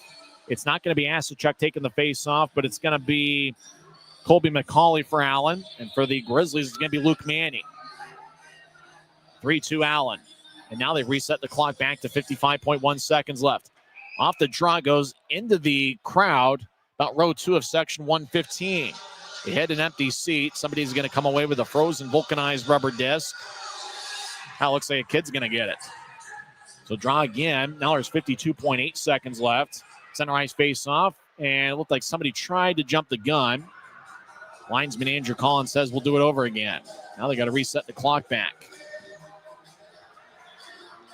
As the second ran off, Reed Lepster trying to argue the case, and now it's back to 52.8 seconds. So McCauley will take the draw for Allen and Luke Manning for the Grizzlies. Ricketts and Gratner to Manning's left, and Lepster to his right. Up top is Hanson Buchanan and Shea. Puck is lifted and hits the top of the near glass. Grizzlies back deep in their own zone. Neil Shea will move it towards Hanson Buchanan. Grizzlies looking for the tying goal. Out to center ice for Ricketts. Tape to tape from Hanson Buchanan. Ricketts falls down, tried to move it towards Manning, and Allen will loft it out to neutral ice. As Shea gets the puck and get it towards Hanson Buchanan. North-south pass towards Ricketts off his stick. It goes deep into the Allen zone to the right corner. Sedley gets pushed by Ricketts. 26 seconds left. Scrum along the right corner boards. Grizzlies trying to get it out quickly. 22 seconds left. Puck stays towards the corner. Utah gets up top. Right point to Shea. Over to Hanson Buchanan. 17 seconds left. He'll bounce one off the end boards. Manning trying to move it out in front. Tapped away. Allen will helicopter all the way to the empty net, and it's a score. And this baby's in the refrigerator as Colby McCauley on almost a 200-foot shot helicoptered it. Puck bounced into the Grizzlies zone and slid past the goal line as McCauley gets his first goal of the season. And it's now 4-2 Allen. It's a perfect accuracy. Colby McCauley down the middle of the back of the net. It's the Americans who have outshot the Grizzlies 30-24. It appears they're going to come away with the 2 standings points. And their 6-game losing streak is going to come to an end. Draw one by Utah, 7 seconds left. Salem dumps it in. McCauley's empty net goal was scored unassisted. 2 seconds left, and that will do it. Grizzlies' 2-game winning streak comes to an end as the hero for the Allen Americans. Getting the game winner is Braden Watts. He scored 17:50 in. Incidentally enough, the goal that was waved off late in the first period was 17:50 into the first period. Watts with the game winner and the assist to Sam Sedley and Spencer Asachuk. The Grizzlies will thank their fans that came out tonight. And the Americans will head to the locker room victorious. Both teams will be off tomorrow. And Friday night will be a 7 o'clock face-off. Saturday night will be the same with Hispanic Heritage Night. It's kind of a tough one for the Grizzlies. Let's start the post-game show right here and now. Crowd of 3,047 was here at Maverick Center. And it's just one of those where Allen came up with a play when they needed to the most. Watts scored with 2:10 left in regulation. Sedley and Asachuk with the assists. And you know, when the Americans outshot the Grizzlies 9-6 in the third period, Grizzlies did score the first goal of the game. As Grizzlies head to the locker room, Dylan Wells, the former Allen American, we'll probably see him later on in this series. If you joined us late, Jack Ricketts got Utah on the board 4:47, and as Nil Shea kind of used one of the linesmen as a bit of a screen, kind of breaking free from Braden Watts, and then Shea was able to find Ricketts out in front. Ricketts gets his 7th of the year. And for just about a period worth of action, Ricketts and Lepster were tied for the club lead with 7 goals each. J.C. Campagna also picked up an assist. We didn't see Campagna much in the third period, if at all. The Grizzlies were kind of switching up forward lines a little bit in the final period. Allen tied it up. 11:21 in as Hank Crone scored from the right dot. He fired it glove side past Kaiser. Crone got his 3rd of the year. Sedley and McCauley with the assists. It was tied at 1 after 1 period. Allen outshot Utah 10-9. Early in the second, Allen took a 2-1 lead as Michael Gildon got his 6th of the year. Thomas Cron and Brad Morrison with the assists. Utah was shorthanded early in the second period as Campagna got a slashing minor 138 in. And the Grizzlies scored a shorthanded goal as Reed Lepster got a pass from Hanson Bukata. And Lepster just kind of nudged it ahead towards the middle of the ice, about 80 feet. Got his own feed, had plenty of room. There was an American chasing after him, but he had a couple steps. Deked a couple times, got Costantini off balance, and he fired it past the left pad of Costantini to tie it up at 2. Lepster leads Utah with 8 goals on the season. The second period, Allen outshot Utah 11-9, but after 2 periods, we're tied at 2. So the old saying, you win a period, you win the game, and that was what Utah had in store. It stayed a 2-2 tie for quite a while, and it was a pretty evenly played third period, and you kind of felt like for a while we were going to have overtime. But Braden Watts scored 17:50 in. Sedley took the initial shot, and it was from the right side. Puck ricocheted off of Kaiser, and Watts was all alone in the left wing, and Kaiser just couldn't recover to his right far enough, and Watts was able to fire it into the back of the net, and that was 17:50 into the third. And we'd kind of mentioned it. The goal that was disallowed, I thought it was 17:50. I look at my notes. It was 17:51 into the first when Watts thought that he had given Allen a 2-1 lead. But the goal was off its moorings, and it was off its moorings by a good 10 to 15 seconds. And so with that, the goal was disallowed, keeping it a 1-1 game. So it's kind of interesting. 17:51 into the first period. Goal was disallowed. Watts scored 17:50 into the third, and that one was allowed. His 6th of the year was a game winner, and the Americans took a 3-2 lead, and the Grizzlies, boy, they didn't have a ton of offensive zone time there in the final 2 minutes, but they got the puck towards the left corner. Colby McCauley got it, and he just helicoptered it all the way towards the empty net, and he found the back of it. McCauley with his first goal of the year. That made it a 4-2 game, and that's where we sit. That's where this thing ended. You're watching on Flow Sports. There's the highlights, the Crone goal to tie it up.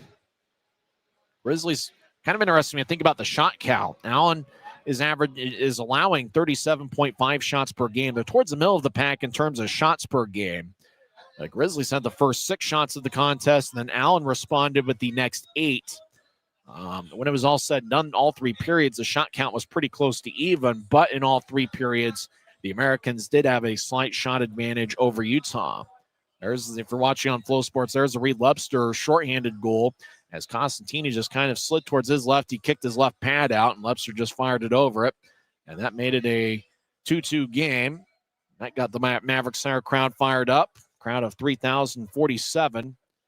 And Grisby, he was entertaining the crowd back in section 113. He was having a good time. Everybody was really having a good time tonight. Allen had the puck on the left side. They fired it out of play. And then, Kyle Kaiser, his Maverick Center debut, he saved 26 of 29. He gets his first loss as a Grizzly. His record goes to 3-1 with Utah. He was 3-0 in 3 games with the Colorado Eagles. It was a 2-2 game for quite a while, and because of that, I thought we were going to be headed for overtime. But I think Allen's most dependable defenseman tonight was Sam Sedley. Sedley, S-E-D-L-E-Y, had the puck on the right side on what turned out to be the game winner. We'll see that a little bit later on here on Flow Sports. Troy Murray picked up a delay of game minor. There's 2 penalties, and we're talking about turning points in the game. You have to think about that 5-on-3 power play the Grizzlies had for 2 minutes. Crone got a tripping minor, and then later on, scramble play out in front, and Murray cross-checked the goalpost and got it off its moorings, and he got a delay of game minor as a result. But the Grizzlies weren't able to capitalize on the 5-on-3, which they had for a good minute and a half, and then Griffin Ness picked up an interference minor with only 15 seconds left in that 5-on-3. Net came off its moorings quite a bit there on that right side of the ice that we watched from section 114.